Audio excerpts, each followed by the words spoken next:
It's actually not fair. Why would you let somebody that's at 0 or at 1 or 2 or 3, be popping you with questions? Florida Governor Ron DeSantis remains second in most Republican polls and fundraising last quarter, but amid reports he's reducing his campaign staff, DeSantis tells Fox Media Buzz. The media does not want me to be the nominee above all else. That will, in the long run, absolutely help me. America's listening to Fox News. 93 WIBC Mobile News. On the level, on the go. Paying respects. A cloudy day and a chance of storms this afternoon. 72 downtown. I'm Kurt Darling. Here's what's trending at 9:02. People came from all over Indiana on Sunday for the visitation of Marion County Sheriff's Deputy John Durham at Scottish Rite Cathedral. One of those was Mark Cowens, who's from Fort Wayne. Tons and tons of officer friends, and I know the life they live. Durham's funeral is scheduled for today. Details on the procession afterwards at WIBC.com. Air quality alerts are out again for much of Indiana. We're just in that wind pattern that's keeping the smoke from the Canadian wildfires moving into central Indiana, so it's causing some issues with air quality today once again. Randy Bowers with the National Weather Service. He expects it to start clearing out, though, a bit by the middle of the week. A man was found shot in the chest outside of a Subway restaurant in Bloomington Saturday. And police think the man who fired the gun was a Subway employee. I'm Sean Herrick. Officers say witnesses told them that the employee, Sean Rivers, was arguing with the man over where he parked his car. Then they heard a gunshot, saw Rivers go back into the Subway, grab his stuff, and leave. Police say they arrested Rivers at a home less than a mile away from the Subway. Investigators say the man who was shot is seriously injured at a hospital. Sean Herrick, 93 WIBC Mobile News. Always watch your kids while they're in the water. The DNR says a 6-year-old girl died Sunday at a lake in northern Indiana. It was at Bixler Lake in Noble County. Keith Potts is planning to run for U.S. Senate in Indiana. He's a Democrat on the Indianapolis City County Council, and one of his main concerns is making sure Social Security remains funded. I think we can raise the cap on Social Security taxes that are levied on Americans to a higher rate, index that over a course of years so that folks aren't feeling it day to day. On All Indiana Politics, he feels that Republicans are stifling the personal freedoms of Americans. Christian Lundgaard, the winner of the Honda Indy Toronto on Sunday. It's his first career win in IndyCar, rather, and the series now heads to Iowa Speedway for a doubleheader this coming weekend. Traffic on the 5s, Matt Baer. Downtown, South Street in the westbound lane. Yeah, that's shut down right now. That construction zone at Capitol Avenue. It's because of a crash, a rolled vehicle. It's there at Lucas Oil Stadium in that area. Yeah, northbound 65 out the south side. That's stop and go after Keystone Avenue to the south split because of traffic rerouting around the construction zone. Traffic sponsored by Wendy's. Waking up is sweeter with Wendy's. Try their home-style French toast sticks, honey butter chicken biscuit, or maple bacon chicken croissant. A little sweet and a little savory at participating Wendy's during breakfast hours. I'm Matt Baer with traffic on the 5s on Twitter at WIBC Traffic. You get sinus infections, congestion, sinus pressure and pain, above your eyes, below your eyes, sinus headaches. You've gone to the doctor, you've visited urgent care over and over again, and it's always the same thing. I know. Let's try antibiotics and nasal sprays. But the sinus infections keep coming back. The good news? Relief is possible. How? A minimally invasive procedure done in the office of Indianapolis Sinus Center called balloon sinuplasty. Imagine the relief of not having to deal with your sinus infections anymore. Set an appointment today with Indianapolis Sinus Center and find out if balloon sinuplasty is the solution for you. Call 317-528-9650. 317-528-9650. That's 317-528-9650. The forecast from the American Standard Cooling Weather Center. Air quality alerts in place with smoke and haze today. Partly cloudy with scattered afternoon storms, a high of 84. Scattered rain chances early, otherwise partly cloudy overnight, a low of 62. I'm Wish TV Storm Track 8's Marcus Bailey for 93 WIBC. 71 and cloudy, and again some smoky conditions on Monument Circle. I'm Kurt Darling. On the level, on the go, and on WIBC.com.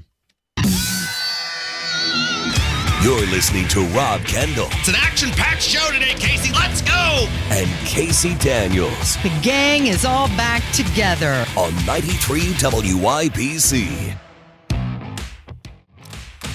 Oh, it is a wonderful day for a plethora of reasons. And here in just a moment, we will get to, well, the end of a 23-year-long con. But before we do that, let's say hello to the man who will be working through the 9 to noon hours today with me, our good friend. He's an author. He's a broadcaster. He's a provocateur. He's back. The one and only Abdullah Shabazz. How are you, my friend? I've been working out all week long to prepare to carry the water for the establishment on the program today. So I never knew a black man could be so happy. I can't wait. But we start today. We go all the way back to Friday. And, well, who would have thought, Abdul, that, look, if you are Mike Pence, your whole life has led up to wanting to run for president. I mean, whether you like Mike Pence, you don't like Mike Pence, it's pretty safe to say, and I don't think it makes you a hater, to say Mike Pence has always wanted to be president of the United States.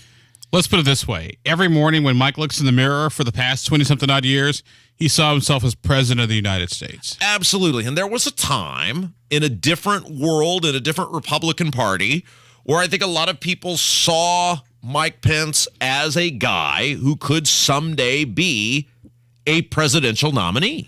Yes. Nominee, yes. President, sort of kind of maybe, not sure. Mike was always good on the sort of the retail handshaking politics, on the big flowery speeches. Policy, give or take.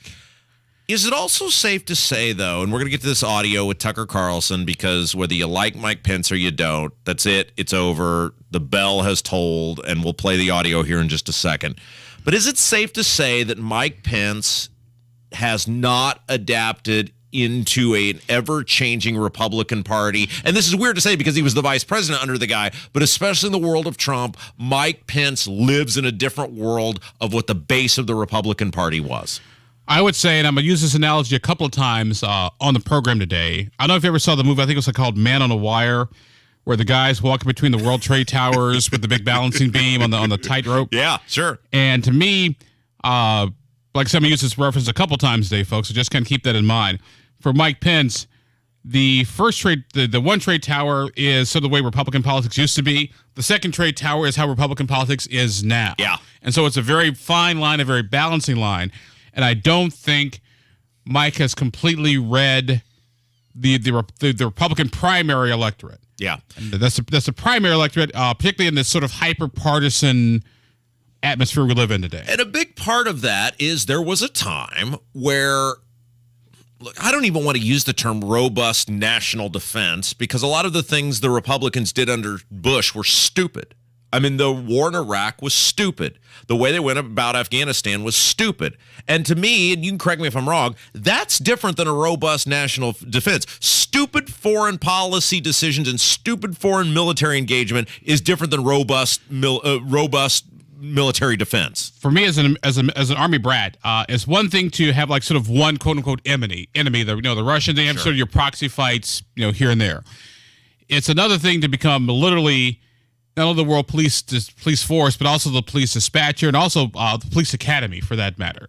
So, whether fighting wars in Afghanistan or Iraq, like, okay, so what's to me is, okay, once we get into this thing, what is going to be the exit strategy? Yeah, and the world that he became a star in, the early 2000s Republican Party, your patriotism, your standing in the Republican Party, your ability to be seen as a viable candidate or a viable future leader was centered around your willingness to engage, not smartly engage. Because remember, anybody who objected to the Iraq War basically got the early version of canceled. Remember, whether it was the Dixie Chicks. Now, they're horrific, awful people. But the reality is, of the million stupid things that they've said, the idea that maybe the Iraq War wasn't the best thing to be involved in was number 10 million on the list. Yet the Republican Party, and maybe even more than the Republican Party, the country in general, if you didn't agree with using force and foreign intervention, then you were just some big coward. And the thing is, and I understand the motivation behind it. I mean, we're still, 9/11 was still sort of fresh in everybody's mind. People are mad, ticked off, upset, and they wanted something done. But as I tell the lovely Mrs. Shabazz, you cannot make decisions when you're mad, because when you make decisions when you're mad and upset, it's going to be probably a bad decision in the long run. It may make you feel good right now, but in the end, it's going to be a bad idea. And the reason I bring all this up, because obviously we're going to play this audio here in just a second, Mike Pence has never moved off the idea that robust intervention in military conflicts is still the way that the Republican Party operates. And in the case of Ukraine, it is absolutely not the way the base of the party is operating. Now, are there many Republicans who still favor intervention in Ukraine in terms of, I guess, an unlimited checkbook? Yes, absolutely. Mitch McConnell, Todd Young, those people, that wing of the party. Well, that's what we kind of did in sort of, that's what we sort of did things in quote unquote Afghanistan 1. Yeah. Which was fund the rebels, fund the Charlie Wilson's War, by the way, because it's an awesome movie that everybody should go. But it never works. Go red. It never works. No, because in Afghanistan 1, I would say it worked in the first part, which was drive out the Russians. But number 2, like I said, once again, though, what are we going to do when this is over? And so it leads us to, apart from, buy oil from the Saudi Arabians so the Saudi Arabians can fund Bin Laden so Bin Laden can blow up our towers. This is my point. It always ends up blowing up in our face because we get in bed with people who don't have a history of liking us. It's not Britain. It's not France. It's not. It's my sister's dating life. Yeah, thank you. It's called mix up with the guys who are the worst buttholes in the world. And then they break her heart and get mad and do mistreat her. Then me and my brothers, we got to go Article 5 NATO and go kick the guy's ass. And there are a huge group of people. I'm one of them, and I think it makes up the majority of the base, certainly of Republican primary voters, who look at all the money we've thrown at Ukraine and they say, look, I want to see an ROI. I want to see where this money's going. What I do know it went to was to the FTX guy who, I'm not going to use the term money launder, but took a bunch of the tax money that we sent over, and then they gave it to him, and that money ended up in the pockets of Democrat politicians.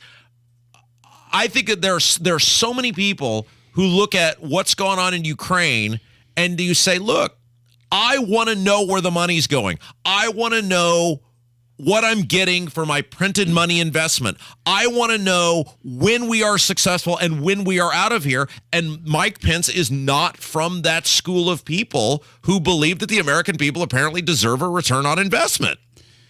Like I said, someone in Camp Pence has done a major misreading or misinterpretation of the Republican primary election, not the general election. The general election vote is a totally different creature. But I think someone has misread the Republican primary electorate. Okay, so here it is. 23 years, Mike Pence, since being elected to the U.S. House of Representatives. Here it is, all going up in smoke with Tucker Carlson in 1 minute. Along the way, the Biden administration has been slow in providing military support. Make no mistake about this. We promised them 33 Abrams tanks in January. I heard again 2 weeks ago in Ukraine, they still don't have them. We've been telling them we'll train their F-16 pilots, but now they're saying maybe January we'll let somebody transfer some jets. I'm sorry, Mr. Vice President, have you, I know you're running for president. You are distressed that the Ukrainians don't have enough American tanks. Every city in the United States has become much worse over the past 3 years. Yeah. Drive around. There's not one city that's gotten better in the United States. And it's visible. Our economy has degraded. The suicide rate has jumped. Public filth and disorder and crime have exponentially increased. Right. And yet, your concern is that the Ukrainians, a country most people can't find on a map, who've received tens of billions of U.S. tax dollars, don't have enough tanks. Right. I think it's a fair question to ask, where's the concern for the United States in that? Well, it's not my concern. Tucker, I've heard that routine from you before, but that's not my concern. I'm running for president of the United States because I think this country's in a lot of trouble. That was for a guy. I would have not used the term. It's not my concern for a guy, and you know this because you've covered him for years and years and years. For a guy whose whole life, even to a point of disgustingly obnoxious, has been unwavering messaging. Like, if you need a message delivered, Mike Pence has always been the guy, because he will not get off the message. For that guy to make that mistake in that room, unbelievable. For him to say it's not my concern was I don't think his campaign's over, because in politics, a day is a lifetime. Anything can happen between now and the primary. So that's kind of, I want to establish that, number one. But number two, though, I would have said, look, Tucker, we can't walk and chew gum at the same time. We can, help our friends and allies, fight aggression. But we also take care of our issues here. We just need the right type of leadership, right type of motivator. That's how you answer that. You don't say it's not my concern, because it's all people are going to pull out of that 50-second clip. Yeah. Tucker, afterwards, he was at, I believe this was Turning Point USA. There was a big event down there in Palm Beach. He took a little bit of a victory lap over bringing about what many people believe is the end of the Pence campaign. No.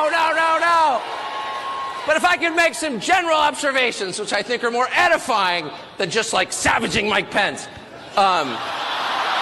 I think, which I'm not going to do, because that would be wrong, and it would be wrong because it's too easy. And the easy things are not rewarding, are they? You don't feel good when you beat your 5-year-old in soccer or ping pong. Like what? That's a nice backhanded compliment. Well, look, here's my only disappointment. It'll be a shame if something were to happen to this really nice establishment you just got here. Here's my only thing that I'm a little upset about, Abdul. I have many stories from my time in and around Pence and the Pence administration, and I was banking on having until at least January to be able to tell all the stories. I mean, we haven't even scratched the surface on him appointing the 3 state auditors in less than 6 months. And boy, I was going to crescendo all the way up to that one at the end. And now I'm very worried that he may not even make it to the debate stage. He may not even make it to January. He may not even make it to November. And I might not even be able to tell all my stories, and people are going to want to hear them. You can still write a memoir. That ship has sailed. All right, it's Kendall Casey Show. I'm Rob. Abdul's here. When we come back, Pence not the only guy with a rough day yesterday. Tim Scott got it from Tucker Carlson as well. We'll talk about it, plus a great take on from Joe Rogan on what's going on with money being sent to Ukraine. It's a Kendall and Casey Show. As the temperatures get higher, heat index will get up to 105. So do the number of presidential candidates. Additional presidential candidates. Former New Jersey Governor Chris Christie. I intend to seek the Republican nomination for Vice President Pence. I'm announcing I'm running for President of the United States. All the cool kids are running this year. Announcing my candidacy for President of the United States. How that could possibly happen. What happens next? We'll see what happens. Happens here. 93 WIBC. These statements have not been evaluated by the Food and Drug Administration. This product is not intended to diagnose, treat, cure, or prevent any disease. What's up? I'm tired of feeling so bloated. That used to be me. Then I got this. Align bloating relief plus food digestion. A probiotic, right? Yeah, it works naturally with your gut to help soothe occasional bloating and gas. Plus, it has vitamin B12 to aid digestion by helping convert food to cellular energy. 2 benefits, 1 capsule. Align bloating relief plus food digestion from the #1 doctor-recommended probiotic brand. Learn more at alignprobiotics.com.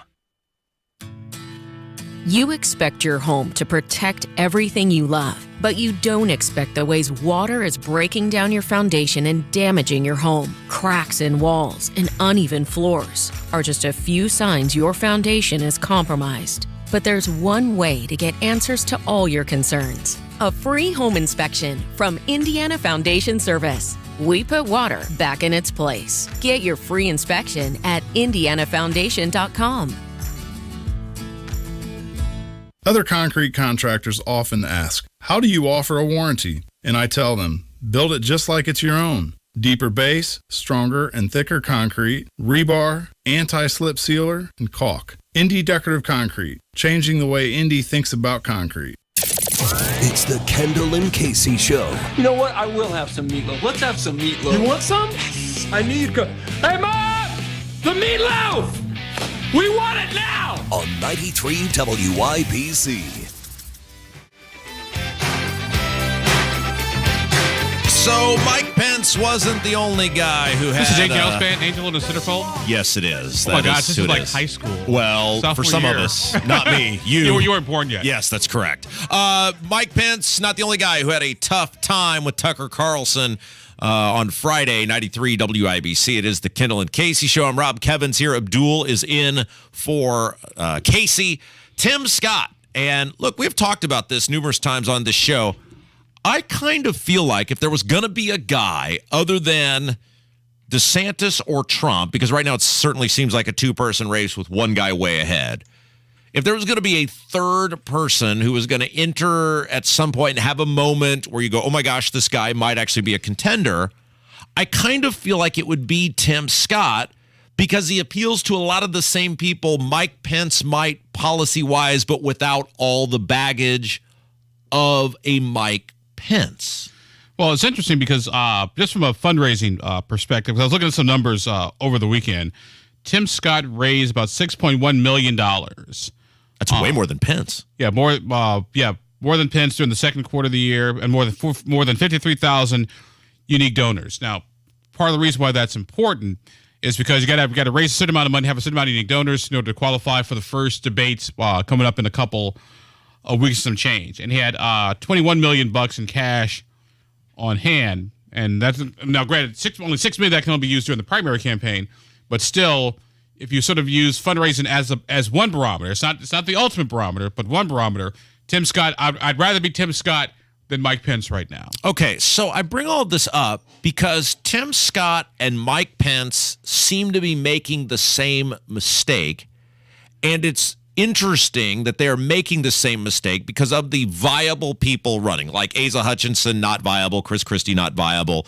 But of the viable people running, they seem to be the most institutional people. And by that, I mean people who are, Tim Scott, obviously in the U.S. Senate. Mike Pence was a member of the House of Representatives, then was a governor.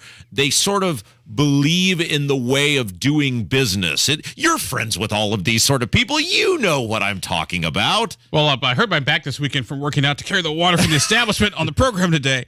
But you get what I'm saying, right? I mean, there's a group of people who just believe in the way the system works, and those two seem to be the most connected people to that system, Mike Pence and Tim Scott. I would say Mike Pence and Tim Scott are the more ideologically traditional type Republicans. Okay, now let's play this back and forth between Tucker and Tim Scott, because they made the same mistake. Pence and Scott made the same mistake.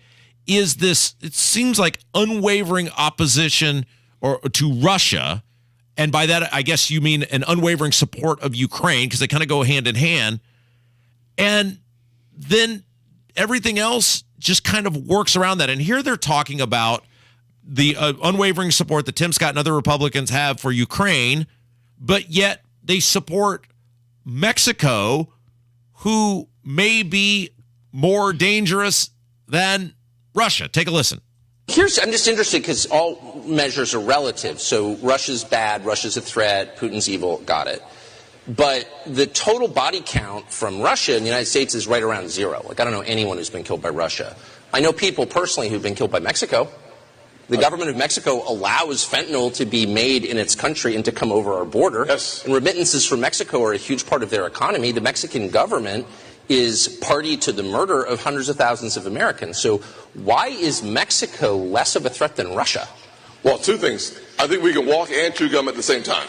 Okay, but frankly, here's no Americans killed by Russia, hundreds of thousands killed by Mexico, but Mexico's our ally and Russia's our enemy. How does that work? Well, I'm not going to pretend like the legislation I have sponsored and I would sign as President of the United States freezes the assets of the Mexican cartels, targets the Mexican cartels, and hopefully eliminates the flow of fentanyl. Because I do agree with you that 70,000 Americans losing their lives on an annual basis is an existential threat to America that we can solve. We don't have to choose the good news. Would you be willing to say to the Mexican government, your economy runs on factories right over the border, car plants, for example, but many other manufacturing plants, and we're just going to stop tariffs on that and tank your economy, like tomorrow, unless you stop allowing poison to come into our country? Like, why not do that? So he didn't have an answer the same way Pence didn't have an answer, but he avoided the viral moment because he didn't say that's not my problem. But I think Tucker raises a good point, and these guys don't have an answer. Well, see, the thing is, our relationship with Mexico is a whole lot different than our relationship with Moscow. That's kind of point number one. Point number two, this get out of the Ukraine. Like, well, technically we're not in the Ukraine. We're sort of helping fund their efforts against Russia with their war thing. I'd say if you've given hundreds of billions to somebody, you're in, right? Like, you're in. You may not physically have people fighting in, but you're in if you've given $200 billion to somebody. Yes and no. How's that for a nice lawyerly answer? How attorney of you. Thank you. You're much too kind. Explain. But with Mexico, on the other hand, and in our drug-related issue, you see, here's my thing with Mexico. Yes, Mexico is a supplier, but there's another half of that equation, which is also demand. And until you take care of the demand, for quote-unquote illegal drugs or whatever, you're never going to get rid of the supply. As long as there's a demand, there will always be a supply coming in one way or the other. So, but that's always been my thing with Mexico. All right, real quick, before we go to break, because I know we got the very fabulous Kurt Darling ready to do the news. And boy, he is geared up. He's been drinking coffee. He's been lifting weights. He is so excited about this newscast. Shooting Red Bull in his arm. I want to skip down to number 5, Kev, because I thought Joe Rogan, and look, Joe Rogan is like Russell Brand to me. I have no idea why he's a thing. I've never thought he's the greatest thing ever, but many people believe. Tens of millions of people listen to the guy, so we'll play in that pool. His roast of how much money we waste on foreign conflicts while not fixing problems at home is pretty darn good. Go. Look, if they can dump billions of dollars into Ukraine, if they could dump billions of dollars into, I mean, there's so many different things that they pump money into, but they've never pumped any money into Baltimore. They never pumped any money into Detroit. Like, try to figure out a way. Like, if you can, like, think about like what Halliburton did during the Iraq War. They got these no-bid contracts where Cheney was the CEO of Halliburton. He becomes the vice president of the United States, and then the company he works for gets these no-bid contracts to rebuild shit we blow up, which is wild. But there's profit in that, right? 100%. So what about figuring out a way to funnel that profit into fixing inner cities? Yeah. If we have less losers, we have a better America. Yeah. And if you give people more opportunity, you have less losers. I think he's got a good point. Now, I think we have dumped a lot of money into those cities, and I think they've blown it and not used it right, but there are a million different areas where we need to fix here at home, and it's a hard sell to say, here's $200 billion for a group of people who 10 years ago didn't like us. Well, here's the thing on foreign aid, because I have this argument all the time with people. Like, we spend money on American investment, blah, blah, like, in 2020, we spent $51 billion in foreign aid. That's 1% of the federal budget. And there were $12 billion of that was military assistance. So 1% of your federal budget goes overseas. The other 99% stays right here. All right, let's take a break. When we come back, Micah Beckwith going to join us. He's got a big speech tomorrow, so he's going to join us on Monday. We'll talk about Pence. We'll talk about Curtis Hill getting in the race. All sorts of things coming up next. Kendall Casey Show. Abdul for Casey on 93 WIBC. My little brother's friends have been camped out at our place for 2 days straight. 3. It's because of the Xfinity 10G network. Internet that can handle a house full of screens at once, with basically no interruptions. And it's only getting faster. When I was their age, internet like this was a pipe dream. You sound like my grandpa. Please go home. The next generation 10G network only from Xfinity. The future starts now. Now through July 30th, new customers can get 200 megabit per second internet on the next generation Xfinity 10G network for just $35 a month for 2 years. Plus, there's no annual contract required, and you get Wi-Fi equipment included. Go to Xfinity.com/10G, call 1-800-XFINITY, or visit a store today. Requires paperless billing and autopay with stored bank account. Restrictions apply. Taxes and fees extra. After promo, regular rates apply to internet service and devices. Actual speeds vary.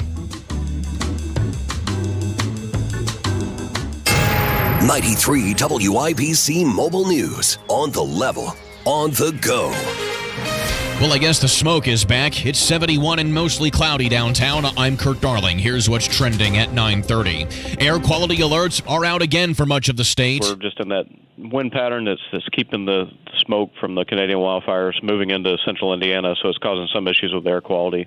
today once again. Randy Bowers with the National Weather Service says visibility may be tough in some spots as well. He expects it to start easing up a little bit by the middle of the week. 6 weeks until the first GOP primary debate, and the candidates are getting creative in order to get enough donors to qualify to get on the stage. Fox's Tanya J. Powers. The Republican National Committee has a requirement that says candidates have to raise money from at least 40,000 donors across the country in order to earn a spot on stage for the August 23rd debate in Milwaukee.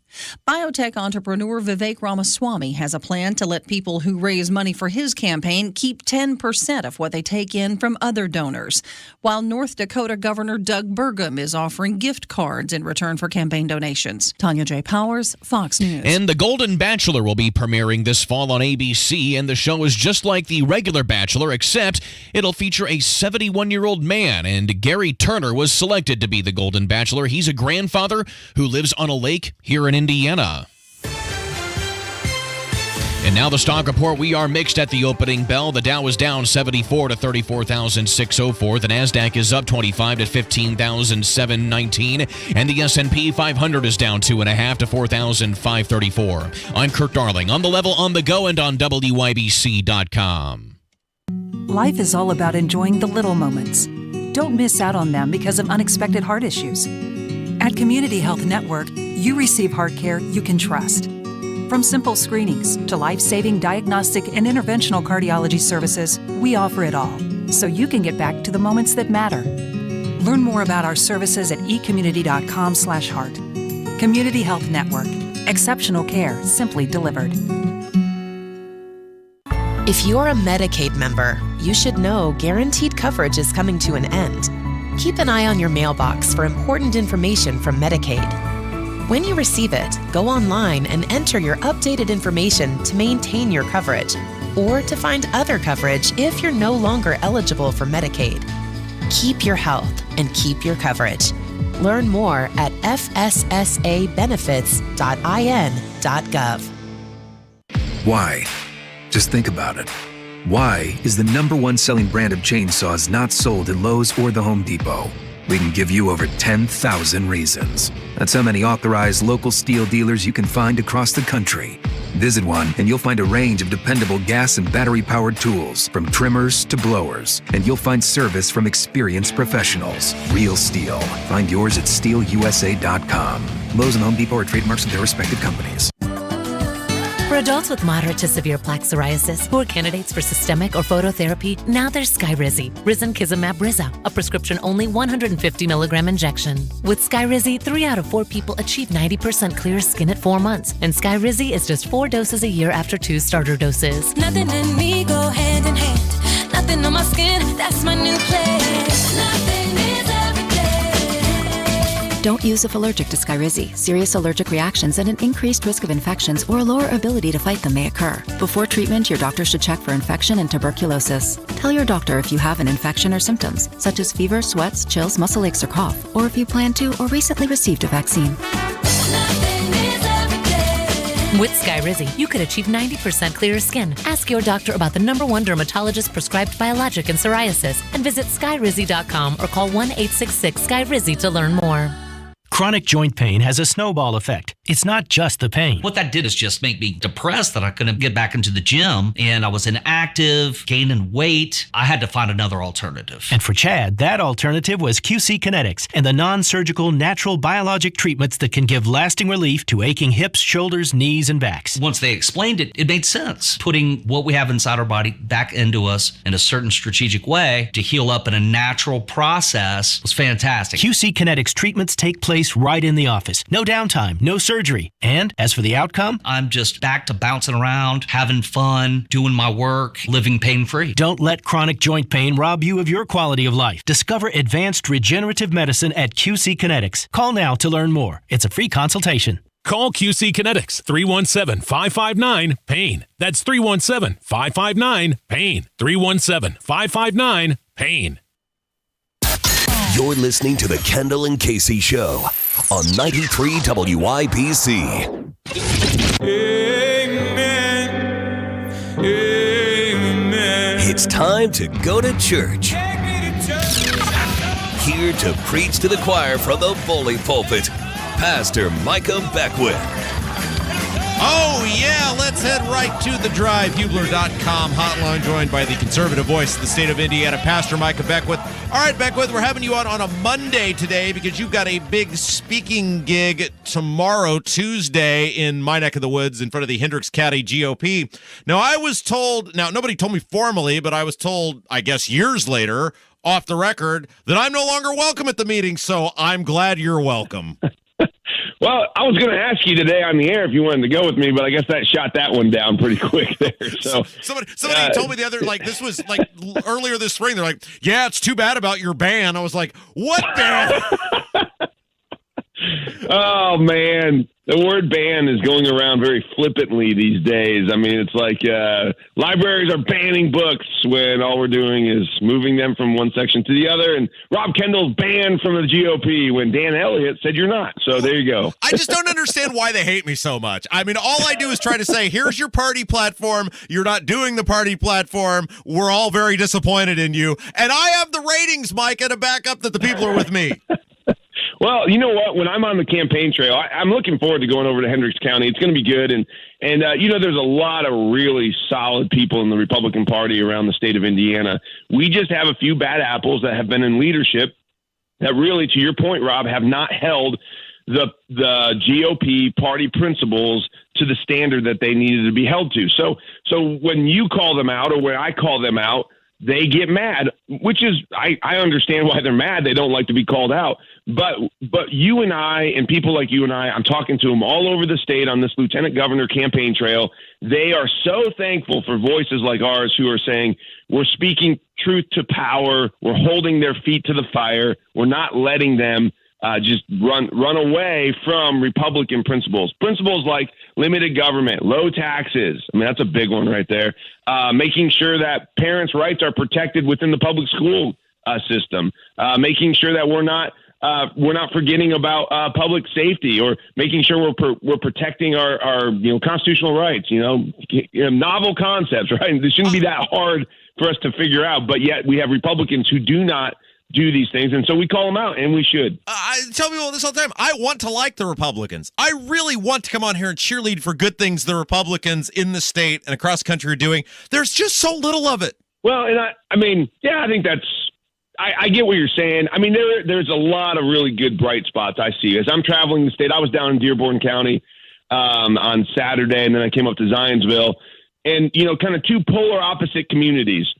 And we were talking with Republicans at both places. I'm going to tell you, there's a lot of salt of the earth, make America great again people who are just as mad as you and I are. And they're saying, hey, we're behind you. Get in this battle. We're standing with you. We need to take back. Listen, they're saying we need to take back not America. We need to take back the Republican Party so that we can then go and take back America. So that's their concept. That's their mindset. And I think it's good. You got to fix your own house before you can start fixing the nation. And so that's what we're doing here, in the Republican Party in Indiana.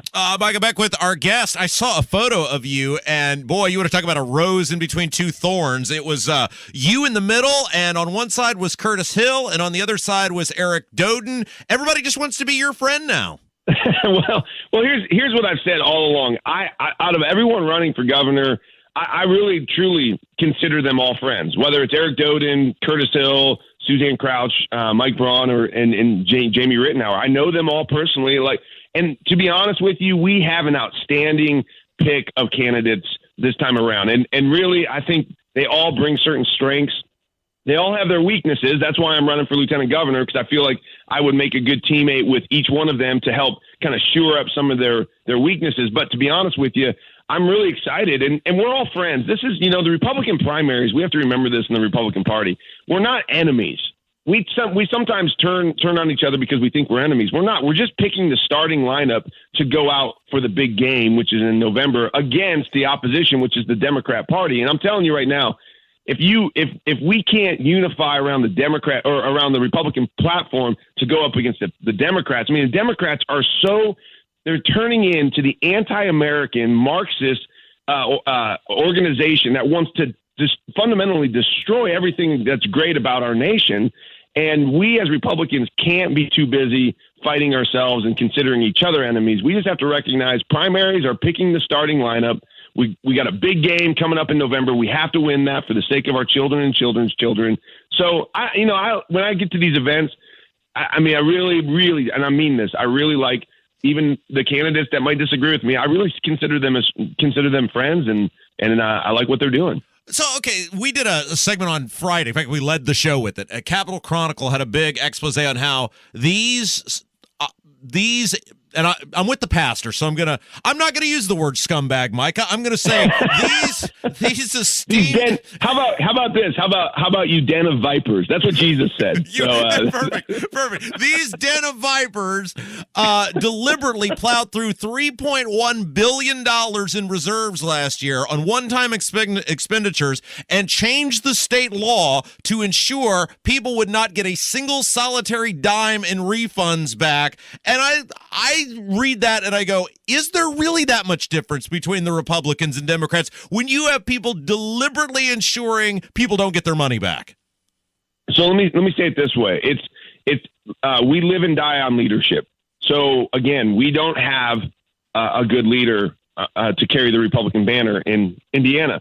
I was in both places, Dearborn and Boone County on Saturday. And that's the thing I would ask different people I was talking to. Who's the leader we can unite around right now within the Republican Party? Not one single person was able to give me an answer. I said, hey, who is our leader? Now, if I went to Florida and I asked anyone at the Republican Party's, GOP functions down there, who is the leader you guys are rallying behind? Every single person, I promise you, would say Ron DeSantis. Right. Ron DeSantis. In Indiana, I asked the same question. I said, who are we rallying behind to uphold Republican principles that would absolutely reject what you just laid out there, that would say, hey, we're not going to take the money for the government, we're going to give it back to the people? Who's the leader that's out there saying this is right and this is wrong, let's go down this path? No one in Indiana can give me an answer. That's a big problem. We need leadership. And so I think to your point, the Indiana Chronicle Capitol article is highlighting something that is so real right now, is we don't have strong, bold Republican leadership. And that's one of the reasons I'm running for lieutenant governor and making sure that, I can give people someone to rally behind. Now, I think we've got some great governor candidates that we'll be able to rally behind. But I think we got to have strong leadership everywhere. Micah Beckwith, our guest. Okay, so Micah, it is very unusual to see a 23-year con blow up in a matter of 2 minutes, but that happened on Friday when Mike Pence sat down with Tucker Carlson. We led the show with it today. He's donezo, right? Well, I mean, listen, I like the fact that Mike Pence has always worn his faith on his sleeve. So there's a lot about Mike that I respect. But I said after the whole election debacle that we saw in 2020, Mike Pence was put in place by the founders to be a check and balance, to be the last line of defense before certification happened. Pennsylvania, we all know this. Pennsylvania broke their constitution to be able to do what they did. They cheated in the election of 2020. Mike Pence, as the vice president, absolutely had the constitutional authority to put a hold on certifying the election and say to Pennsylvania and states like Pennsylvania, you broke your constitution. I know you want to say it was unprecedented times, but the Constitution was put in place specifically for those unprecedented times, that our liberties will not be trampled by the government in those unprecedented times. Mike Pence should have said to Pennsylvania, hey, fix it, and then come back and we'll certify the election. He didn't do that. He should have done that. And he has just been he's dying on this hill every single time. He's saying, no, I did what was right. I did what was right. And it's made an enemy out of Trump. And Trump, Trump's right on this. He said, he's making the point, you guys all broke your state constitutions around the state or around the nation. And Mike Pence should have been the guy, the last final wall of defense, to say, hey, fix it and then come back and we'll certify it. But Mike has been dying on that hill. And again, I highly respect the man because he's really been a champion of faith and family for many years. But I don't think he ever had a chance. And I don't know who's around him. I heard Tony Katz on last week. He was saying the same thing. And it was one of those moments where he was just saying, do the people around Mike Pence, are they telling him he has a chance, or does Mike really think he has a chance, or is he just doing this to kind of keep his name out there? I don't know the answer to that, but to your point, Rob, that Tucker Carlson interview really, I think was not helpful in Mike's chances. But then again, hey, I'm a competition guy, and everyone and their brother can run for president. No, I desperately want him to keep going, Micah. I want him to keep going. Please, he's got to at least try to get on that first debate stage. I mean, that's he must keep going. No mistakes here, Mike. Please keep going.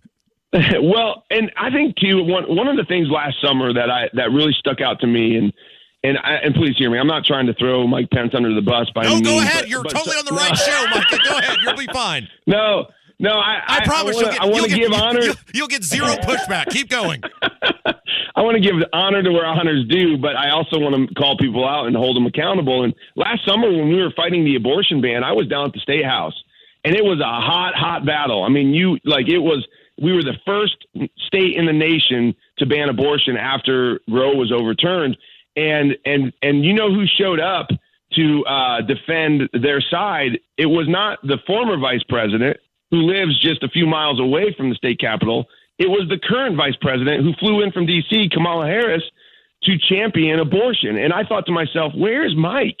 Why is he not here? And I don't know. I mean, I'm not sure if he was out of town. I don't think he was. I heard from people because I asked legislators. I said, is Mike coming? Like, is he going to be here to stand with you guys? And they were saying, we haven't heard. We don't know. Like, we think he's in town, but we're not sure where he's at. And so to me, that was really a huge dropped ball.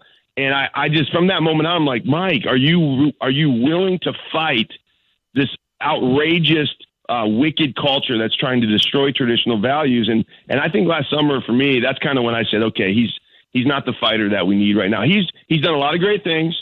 I think God raised him up for just the time as what he was leading in. But I think it's time to move on to the fighters, and we're moving into a new season of battle. We got about a minute left here, but we got this fabulous letter we read on the air on Friday from a listener from Texas, and it was one of the greatest letters I've ever received.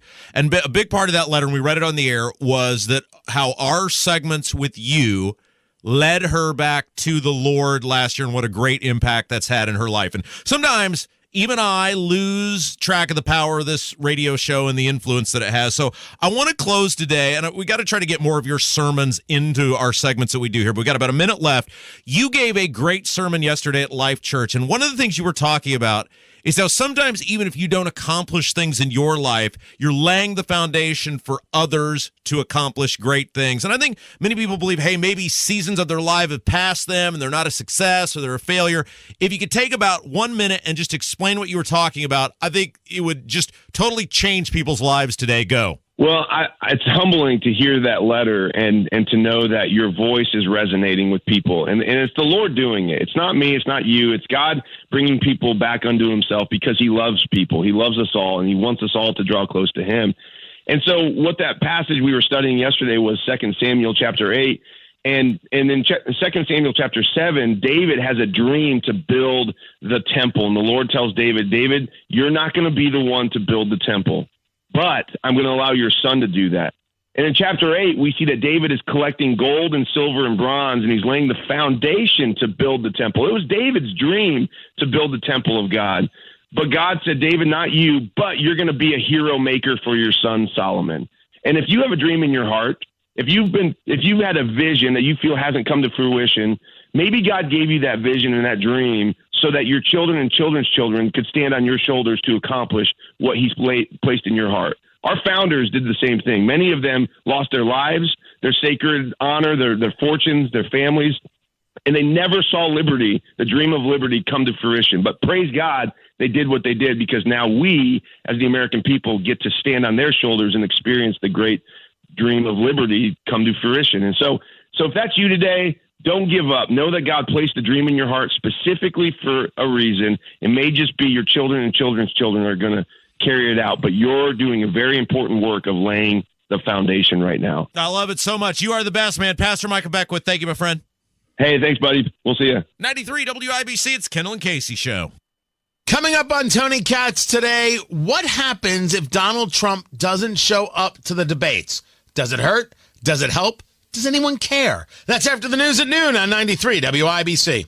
Hey, it's Casey. Have you noticed the concrete around your house? I'm talking about maybe in the garage, the pool deck, the driveway, even the porch or patio, looking a little gray and dull. Do you know that Galaxy Concrete Coating can make it so much better? They'll lay down this coating 4 times stronger than epoxy, dries really fast, has a strong hold, the color's not going to fade, and it's easy to clean. Oh, and by the way, it looks great too. Call them in Fishers, 317-751-9070. Get yourself a free quote. By the way, Galaxy Concrete Coating, not as expensive as you might think. They're online, galaxyconcretecoatings.com. They're taking concrete out of this world.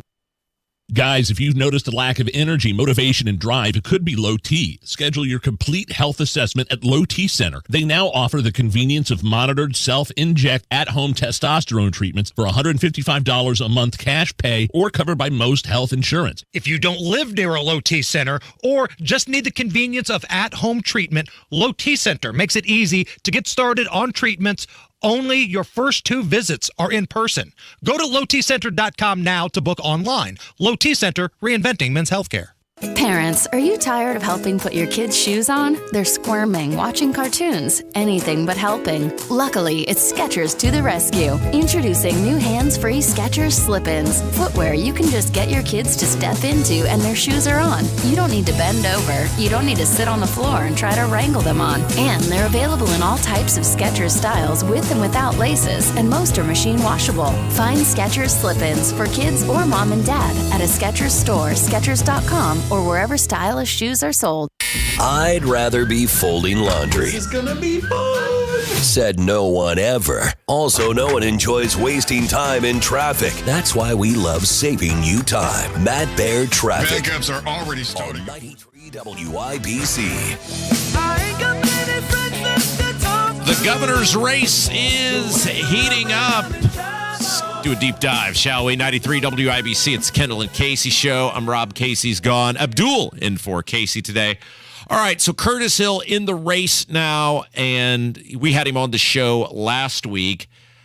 And there's finally someone with a pulse involved in this thing. Now, it'll be interesting because he starts so far behind in terms of fundraising, but he starts really strong in terms of name ID. Now, obviously, some of that is not good, but in terms of who do you know, Curtis Hill may have the best name ID of anyone. I would say probably Mike Braun probably has the best name ID since Mike Braun's a sitting U.S. senator. But no, Curtis does make the race interesting. Now that's what, like 4 people declared, maybe 5. Yeah, you got 5 on the Republican side. Yeah, maybe 5 after today, because I'm hearing some things about Brad Chambers, the current head of the Indiana Economic Development Commission. Well, hold on to that for just a second. Let's talk about Curtis, because I do want to get to that. But look, he was on the show. He didn't offer any specifics. It was very broad stuff, but Curtis says things about the Republicans and the Republican Party. And, you know, I like Curtis because I like agitators. And I generally default to, when I vote, who would Holcomb like in there the least. And that's who I go with. At least he says some stuff that's different, because right now the rest of them aren't saying anything interesting. It'll be interesting to see what sort of plans and policies Curtis develops over the course of the next few weeks. Because we know about his record as Attorney General.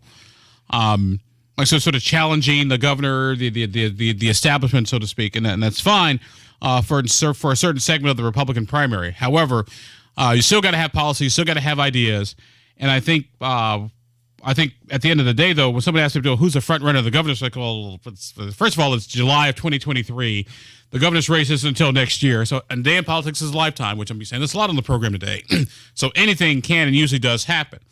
Now, with that said, I think Curtis getting in at the end of the day Suzanne Crouch actually may be the beneficiary of all this. Now, folks, allow me to explain what I mean. In a Republican primary votes here in Indiana, I've noticed for the past couple of years, the establishment is about, quote unquote, 45% of the Republican electorate. They sort of have a floor of 40, or sort of a ceiling of 45, which means the other 55% have common sense. Yes, very good. Carry on. Or like Rob Kendall. Now, why is that important? Well, back in 2010, when Dan Coates ran for the U.S. Senate, Dan Coates got about 40% of the vote. Well, where'd the other 60% go? They went to all the other candidates, all the other 12 million people who were running at the time. Now, when Dick Lugar ran for re-election in the primary, he got about, guess what? About 40% of the vote. Richard Murdoch, just one person, got 60%. So that tells me that 45% is that Republican establishment floor ceiling. Now, with that said, the more people who get in the race, I think that at the end of the day, in the Republican primary, that helps Suzanne Crouch, because you got Mike Braun, you've got Eric Doden, and now you've got Curtis Hill, who will divide up that sort of 60% of the vote. Okay, but you reported just now on Twitter at ATTY Abdul on Twitter that there's another person considering getting in, and now this person would seem to not help Suzanne Crouch because they kind of swim in the same pool. Exactly, and this would explain a lot of things. Talk about Brad Chambers. Brad is currently the Secretary of Commerce, the head of the IEDC. There's been speculation that he's going to run for governor, has been sort of laying the groundwork to run for governor, get a lot of people involved in the whole nine yards. And so what I heard this morning, actually during the break, was that there's apparently an all-staff meeting at the IEDC. Never good. And, just their quarterly all-staff meetings rarely work out well for anyone. All get together. And so the word on the street is that Chambers may be there. So it's sort of feeling the speculation that he's going to announce his quote-unquote retirement. I'm using air quotes here, to say that he's getting ready to run for... Why does Holcomb not like Suzanne Crouch? I mean, my goodness, he has total control over the party. He won't endorse her, and now one of his buddies is going to get in. If he wanted her to win, he'd be like, dude, you can't get in. You're going to pull votes from her, and that's going to hurt her. Why does Holcomb refuse to support the person who has given him $1 gajillion and has been his running mate for the past 7 years? Well, like I said, we don't know. We don't know for sure. Like I said, this is all gossip, urban, blatant political innuendo, which you're getting the cheat sheet, by the way. Oh, here we go. now that we're here. It's $50 a year. Abdul Frandy. No, that's the old shit. IndyPolitics.org. We'll get to that. We'll get to that in a little bit. On the website, it's all freaked out. But that is sort of the speculation now. Now, once again, if he does show up, that says quite a bit. If he does show up, then it's all, once again, just speculation, gossip, and rumor. All right, when we come back, Abdul's in for Casey today. When we come back, more mayhem from Tucker Carlson. We've got deep dive on what's going on with Jefferson Shreve in the mayor's race. Biden spokesperson John Kirby being ridiculous. It is a jam-packed rest of our show today. It's Kendall Casey Show on 93 WIBC.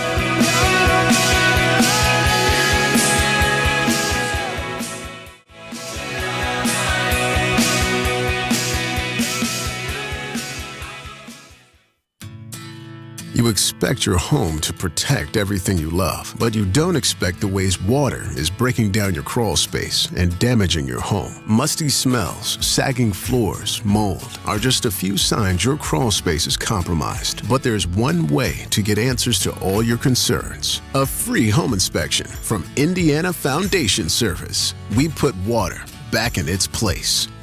Get your free inspection at indianafoundation.com. Mow, dig, haul, lift. The versatile Kubota BX Series subcompact tractor does it all. Switching attachments is simple, and a smooth hydrostatic transmission makes for easy operation. The Kubota BX Series, rated #1 in durability and owner experience. Talk to your local Kubota dealer today to schedule a demo. Go to KubotaUSA.com for full disclaimer. Stop by McAllister Machinery in Fishers and Indianapolis to see their full line of Kubota, or visit them online at McAllisterKubota.com. Okay, next time you're at the store, I dare you to not think about the unmistakable fresh, clean scent of Irish Spring. Yeah, you heard me. I want you to resist picturing a shower filled with those sensational Irish Spring suds. And if you succeed, well, you got what my gramps used to call resolutitude. Not a real word, but let's be honest, you're probably going to end up leaving with Irish Spring because of its irresistible scent and because you have zero resolutitude. Pick up Irish Spring at Walmart today. Coming up in 2 minutes, officers of the law say goodbye to a friend and why it'll be hazy today, but throw in some rain with it. I'm Kurt Darling. All that and more coming up from the Peterman Brothers Heating, Plumbing, and Electrical Studios. You're listening to 93 WIBC, WIBC HD1 Indianapolis. It's 10 o'clock. They still haven't found them. I'm Dave Anthony, Fox News. 2 children went missing in Pennsylvania flooding Saturday. A 2-year-old girl and her 9-month-old brother. Their mother was found dead after their vehicle got swept away. 4 other people were killed. Upper Makefield Township Fire Chief Tim Brewer says they have tripled the number of resources and teams looking for the kids. We have search teams that are assisting us from Delaware, Chester, parts of Bucks County, New Jersey. We also have deployed K-9 units, underwater assets, air assets. Those air assets include drones.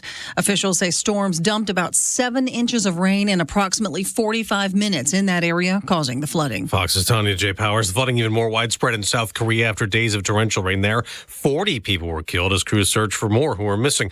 The White House is reacting to Russia backing out of a deal brokered with Ukraine in the middle of their war that allowed grain exports through the Black Sea to alleviate a worldwide shortage. Well, the Biden administration says in a statement this morning, Russia pulling out of the agreement will worsen global food security and harm millions of people.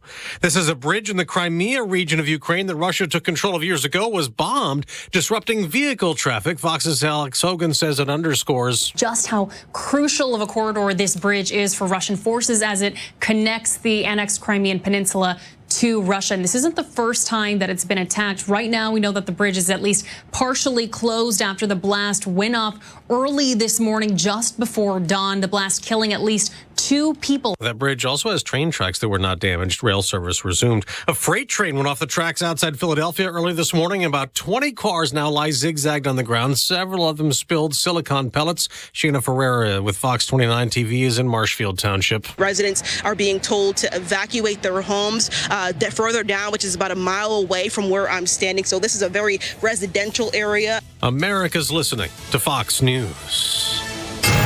93 WIBC Mobile News. On the level, on the go.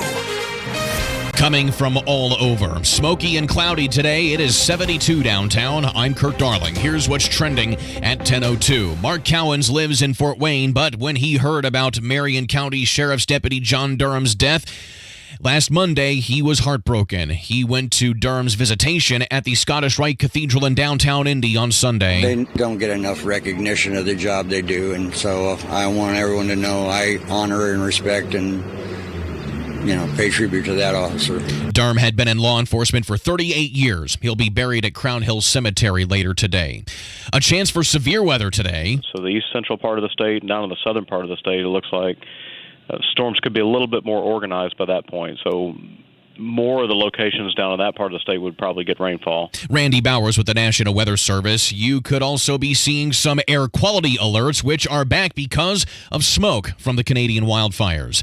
A man in South Bend is charged with killing his own brother. Chris Davis reports that's why that they had been drinking beers and taking shots Friday. The man who was shot, according to police, was Michael Katowski, Stephen Katowski's brother. His wife and 15-year-old daughter watched him take his last breaths in an alley behind the house. Police believe they both had been drinking, that Stephen had a gun that he was fooling around with, and that an argument happened just before the shooting. The charge is reckless homicide. Chris Davis, 93 WIBC Mobile News. Keith Potts is a Democratic candidate for Senate in Indiana.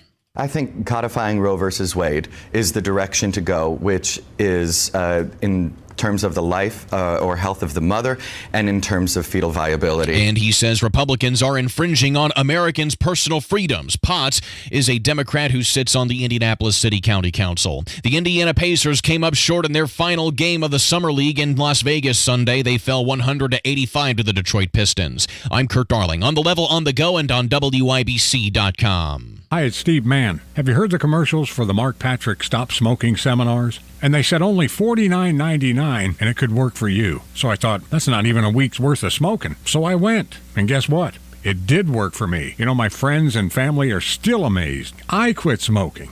I didn't have cravings, anxiety, or weight gain. Listen, I don't know how it works, but I know it works because I'm living proof, and it's 100% guaranteed. So what do you got to lose? I'll tell you what you got to lose. A very bad habit. Join Mark Patrick seminars and stop smoking without cravings, irritability, or weight gain. Early bird special, only $49.99 guaranteed. Don't just cut down, but stop smoking once and for all or your money back. Seminars 8 p.m. on Thursday, July 20th at the Holiday Inn Express and Suites in Noblesville, or 2 p.m. on Saturday, July 22nd at the Holiday Inn Indianapolis Airport. Registration is 30 minutes before the seminar. Sign up at markpatrickseminars.com. That's markpatrickseminars.com. You're listening to Rob Kendall It's an action-packed show today, Casey. Let's go! and Casey Daniels The gang is all back together. on 93 WIBC. 93 WIBC. It is the Kendall and Casey show. I'm Rob. Kevin's here. Casey's out today. Abdul in for Casey. Coming up in just a few moments, we're gonna get into all this drama going on with Republican mayoral candidate Jefferson Shreve, his public safety plan. Obviously, Abdul ran for mayor of Indianapolis on the Republican side this spring. So we're going to kind of look at what Shreve proposed, some of the mistakes he may have made, if he can undo them. And we thought Abdul would be the absolute perfect guy to ask that to. And we'll do that in here in just a few moments. But first, it was a big event down in Palm Beach over the weekend. Turning Point USA, that's Charlie Kirk's organization, put that on. And there were a lot of the heavy Republican hitters there speaking. And one of the people, Abdul, was none other than Donald Trump. And I don't know where you're at, Abdul, but it's a little alarming to me that apparently, by the way, you ever been to the White House? You are a person who loves history, you love politics. You ever done a tour of the White House? I've been by the White House a couple of times, but never actually been in. Yeah, I went once, and they had roped off. There was something going on. You could not go in. You can't. By the way, you can't just walk up and go, "I'm here for the tour." Like, this is not the Dan Quayle Museum in Huntington. You got to plan. You got to do it months in advance. They got to know who's coming. I find it a little. Well, first of all, I found it totally unbelievable. But if indeed you can, I find it a little alarming that somehow you can, I guess, sneak a bag of cocaine on as part of your tour and no one would know the difference. Well, that is not the first time drugs have been in the White House. Back in 1990, I believe it was, during the quote-unquote the war on drugs. Yes. I remember George Herbert Walker Bush pulled up his oval off his ass like this bag of crack was bought right across the street from the White House. I'm not making this up. Anybody who was got a good memory, remember those days. During the big war on drugs. Yeah. But it is a little alarming, right? That the assertion from the Secret Service and now the Biden administration is that somebody can go on a tour of the White House, because their thing now is, it wasn't anybody who worked here. It was somebody on a tour of some sort. Can just waltz into the White House with a bag of cocaine and just leave it hanging around. Nobody believes that, right? Now, come on. Well, my thing is that they probably know a little bit more than what they're releasing publicly. I don't necessarily think anybody from the White House staff, brought the blow into the White House. Oh, yeah, it's not like this. Because you can take it bring it in from the West Wing, not the East Wing. There's not a prime suspect in the president's son. I mean, no, absolutely no chance. So anyway, Turning Point USA, big event down there in West Palm Beach. And Trump was one of the speakers at this event, and he said the same thing. No way they didn't know who left the cocaine. And despite having done nothing wrong, the White House just announced they've dropped the investigation into the West Wing cocaine scandal of just a few days. Think of it. They have cocaine going into the White House. They've got more cameras than any building probably in the world. It's opposite the Situation Room. I said it the other day, first time, Situation Room, know it very well. Probably the most important room anywhere in the world. That's where war is decided, where nuclear is decided, where everything is decided. They say, oh, gee, we didn't have any cameras. Like hell they didn't. By the way, can you scoot over that way a little bit? People want to see you on the YouTube feed because you're so skinny and beautiful now. I can't forget you guys got the YouTube Thank you. camera. Yes. By the way, you can watch us on the YouTube feed. Just put in Kendall and Casey. Look at how skinny you are. Well, it's like a whole person. Absolutely. It's unbelievable. And I also shaved my facial hair off because Rob saw a picture of me on Facebook this weekend. He's about to get like, dude, are you losing more weight? I told him to. I saw this photo. So you have almost the entire time I've known you, you've either had a mustache or a Fu Manchu of some sort. And I saw this photo of you, and I'm looking at it. You ever done this where you something's different about a person, and you can't pinpoint what it is? And it was like, oh my gosh, is Abdul losing weight again? And I was so concerned. And he said, no, man, I just shaved off my... Shaved off a facial. We'll be back in 3 weeks. Okay, so get back to Trump. He's right. There's cameras everywhere. There's no way anybody honestly believes that if they didn't really want to know in the White House who left a bag of cocaine laying around, that they couldn't actually do that. Well, the thing is, it is on the plastic bag of cocaine, there got to be fingerprints. Right. Plain and simple. You take those fingerprints, you run it through the database, and you figure out who's got what. And that's my thing about the cocaine thing. I do wish so. However, at the end of the day, though, getting back to Turning Point, that Donald Trump would just stop talking, because every time he talks as an attorney, I just cringe.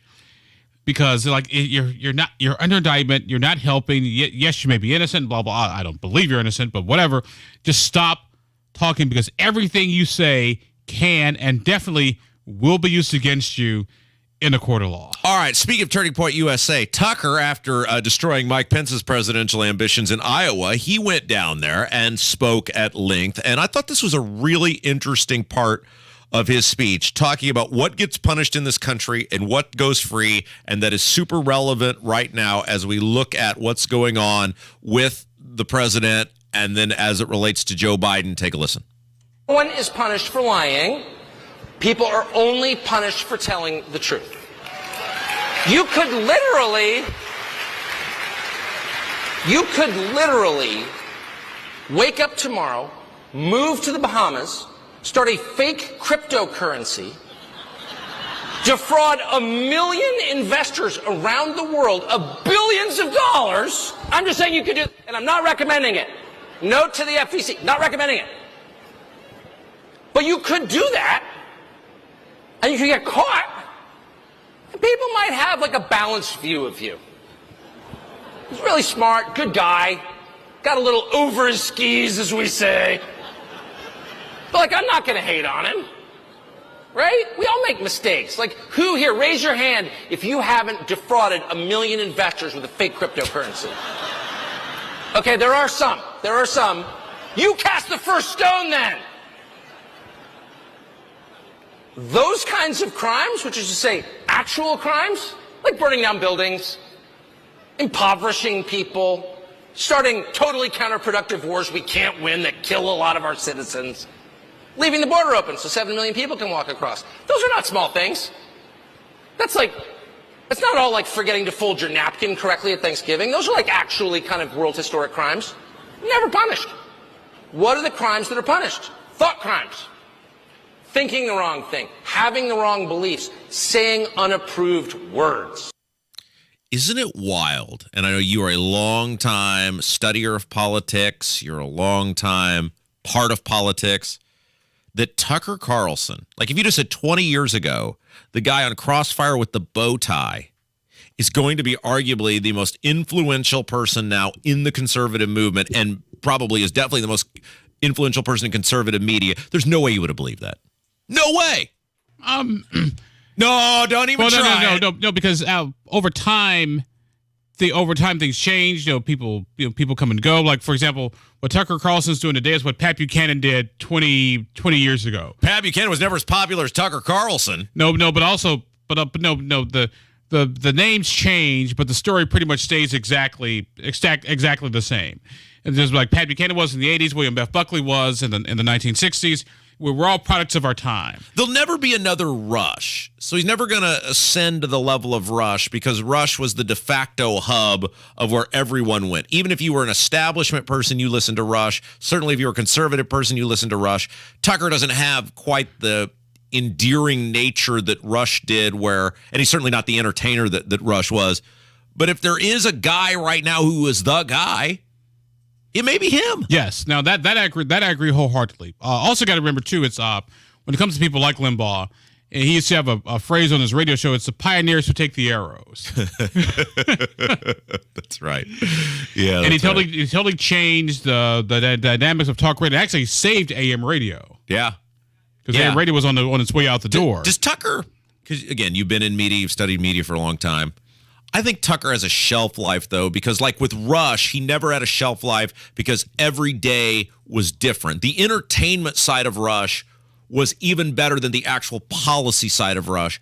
I think Tucker has a shelf life, not in terms of he's going to go away, but in terms of being the guy, because I just don't think he's all that entertaining. I think he's brilliant. I don't think he's all that entertaining. Right. And the thing about Limbaugh, too, was Limbaugh actually had quite a bit in common with Howard Stern. I know this is going to freak out a whole lot of people, because the people who liked him would listen for, like, say, 15 minutes. Yeah. Why? Because we want to hear what he's going to say next. Well, the people who dislike him, they listen for 17 minutes. Yeah. Why? Because they hear what he wants to say next. Like my mom, when she would listen to Limbaugh, it's like, I can't stand that man. He gets on my nerves. Blah, blah, blah. But honey, but mom, you're listening to him. Like, yeah, because he gets on my nerves. Yeah. So, mission accomplished. I've made a living for years doing that exact same thing.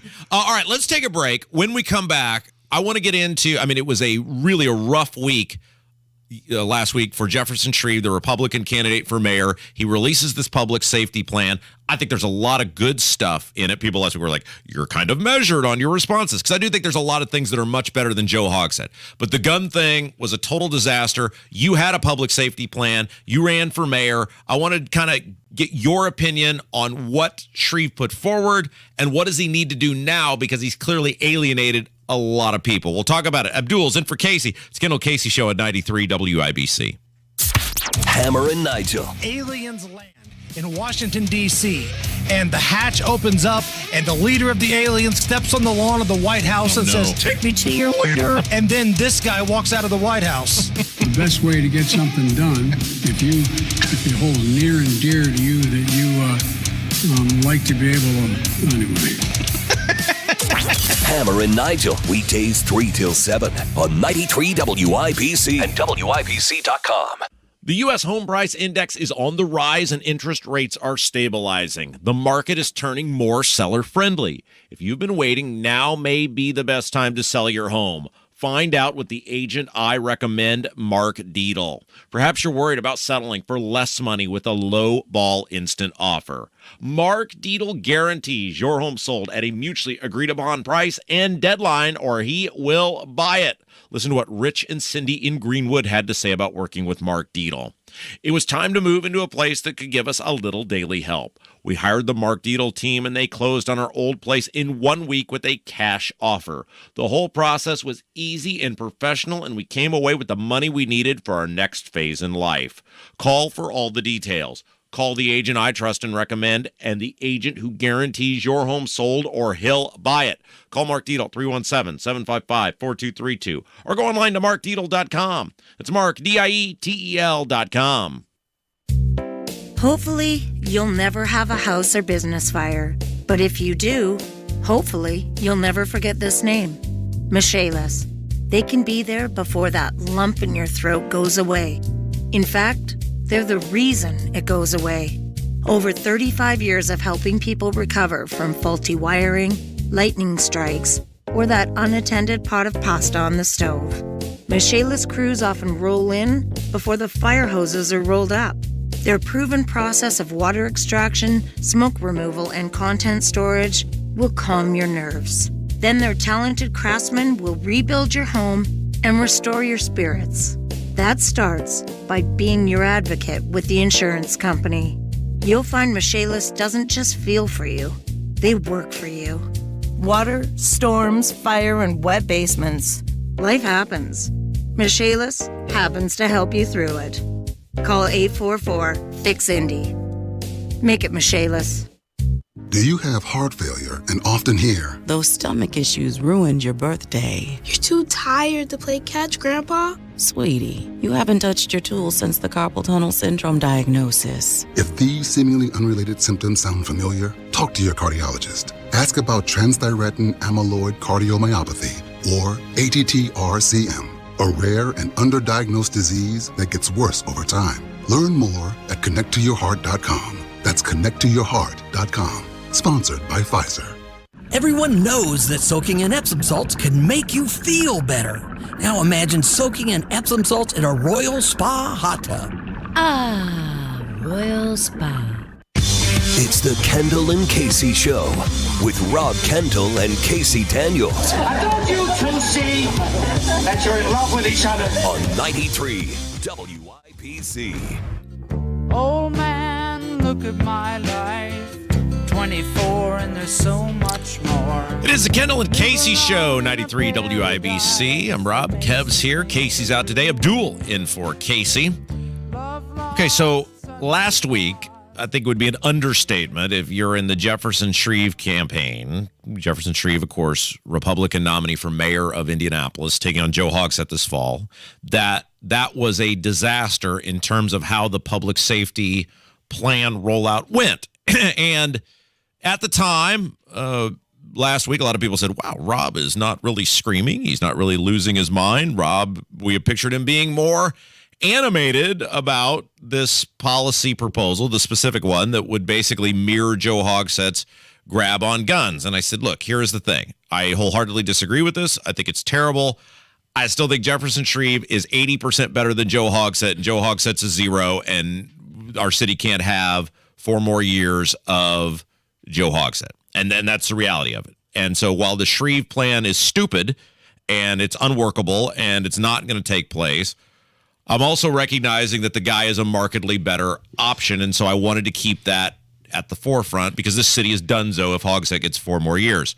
Abdul, you ran for mayor of Indianapolis. You had a public safety plan. You probably, if you'd not had $2 million thrown at you by Jefferson Shreve, would have been the Republican nominee for mayor.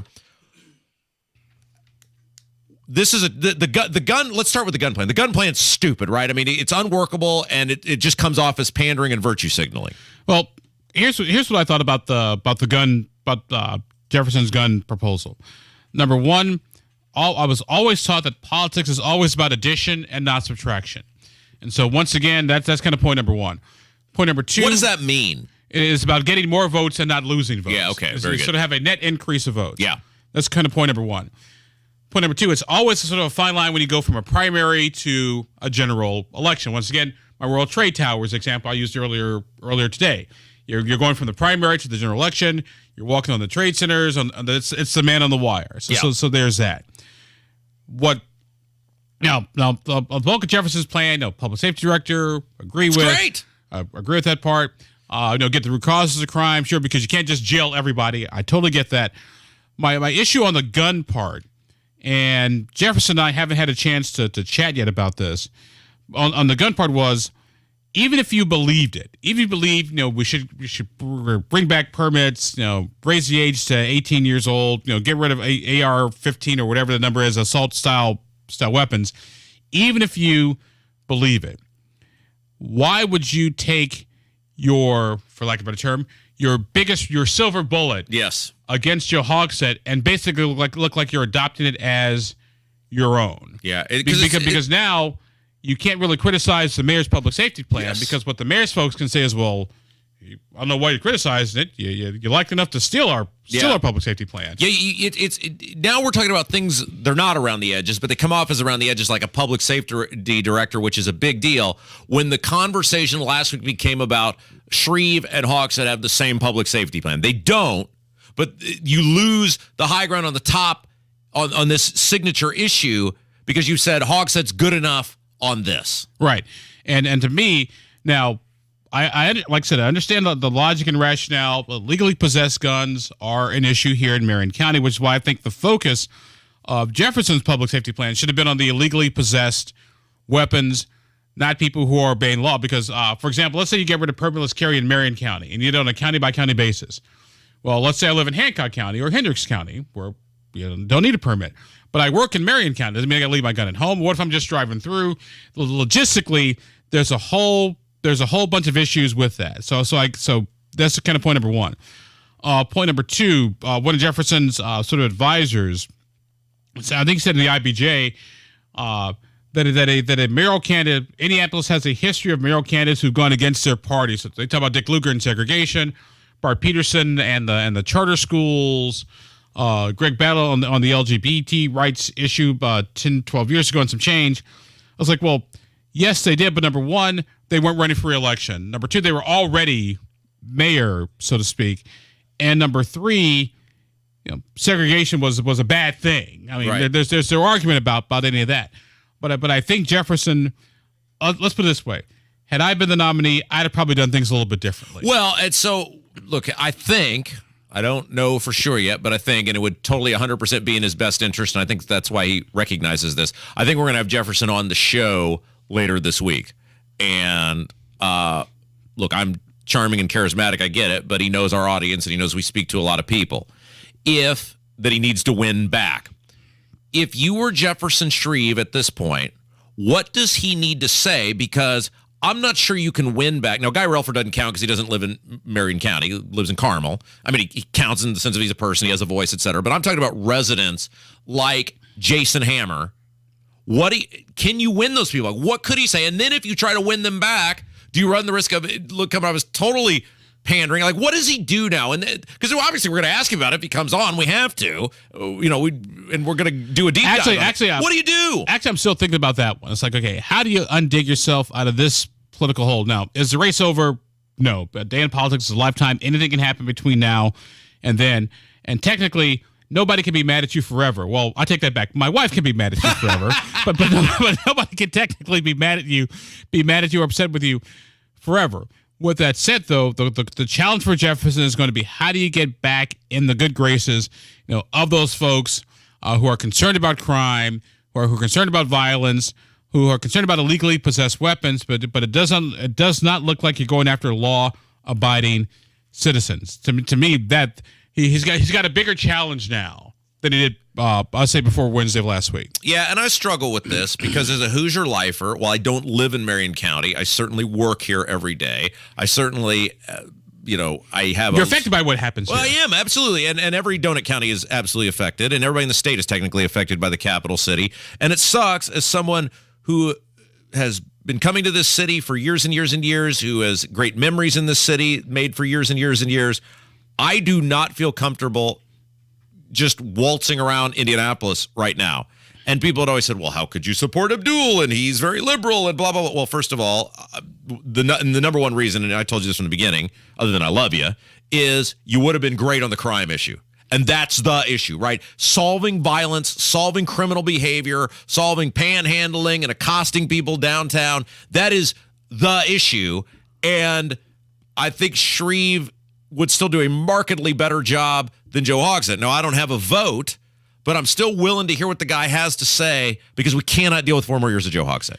Now, Shreve did say in his news release that he would talk to the Speaker Houston, Senate President Rod Pro-Bray. I don't right now, because once again, anything can change in politics. I don't see any Republican lawmaker offering up a proposal to let Marion County waive out of the gun purchase, no way, the AR-15 assault-style weapons, or the permitless carry. Because here's another thing too.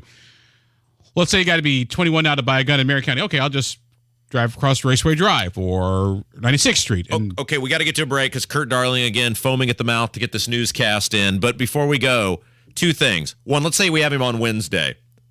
What would you tell him to say when he comes on? And 2, did he lose more people than he gained by this proposal? Right now, what is in my thought process is like, look, I'm a lifelong member of the NRA. I would tell the story why I joined the NRA, because someone actually broke into his home and they were concerned, so we got a gun for protection, took gun safety training courses, the whole 9 yards.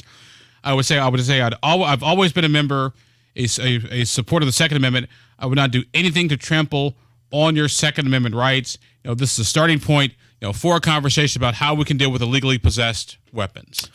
All right, let's take a break. But I'm not on anybody's campaign. Well, my thoughts on who I thought would be the best choice.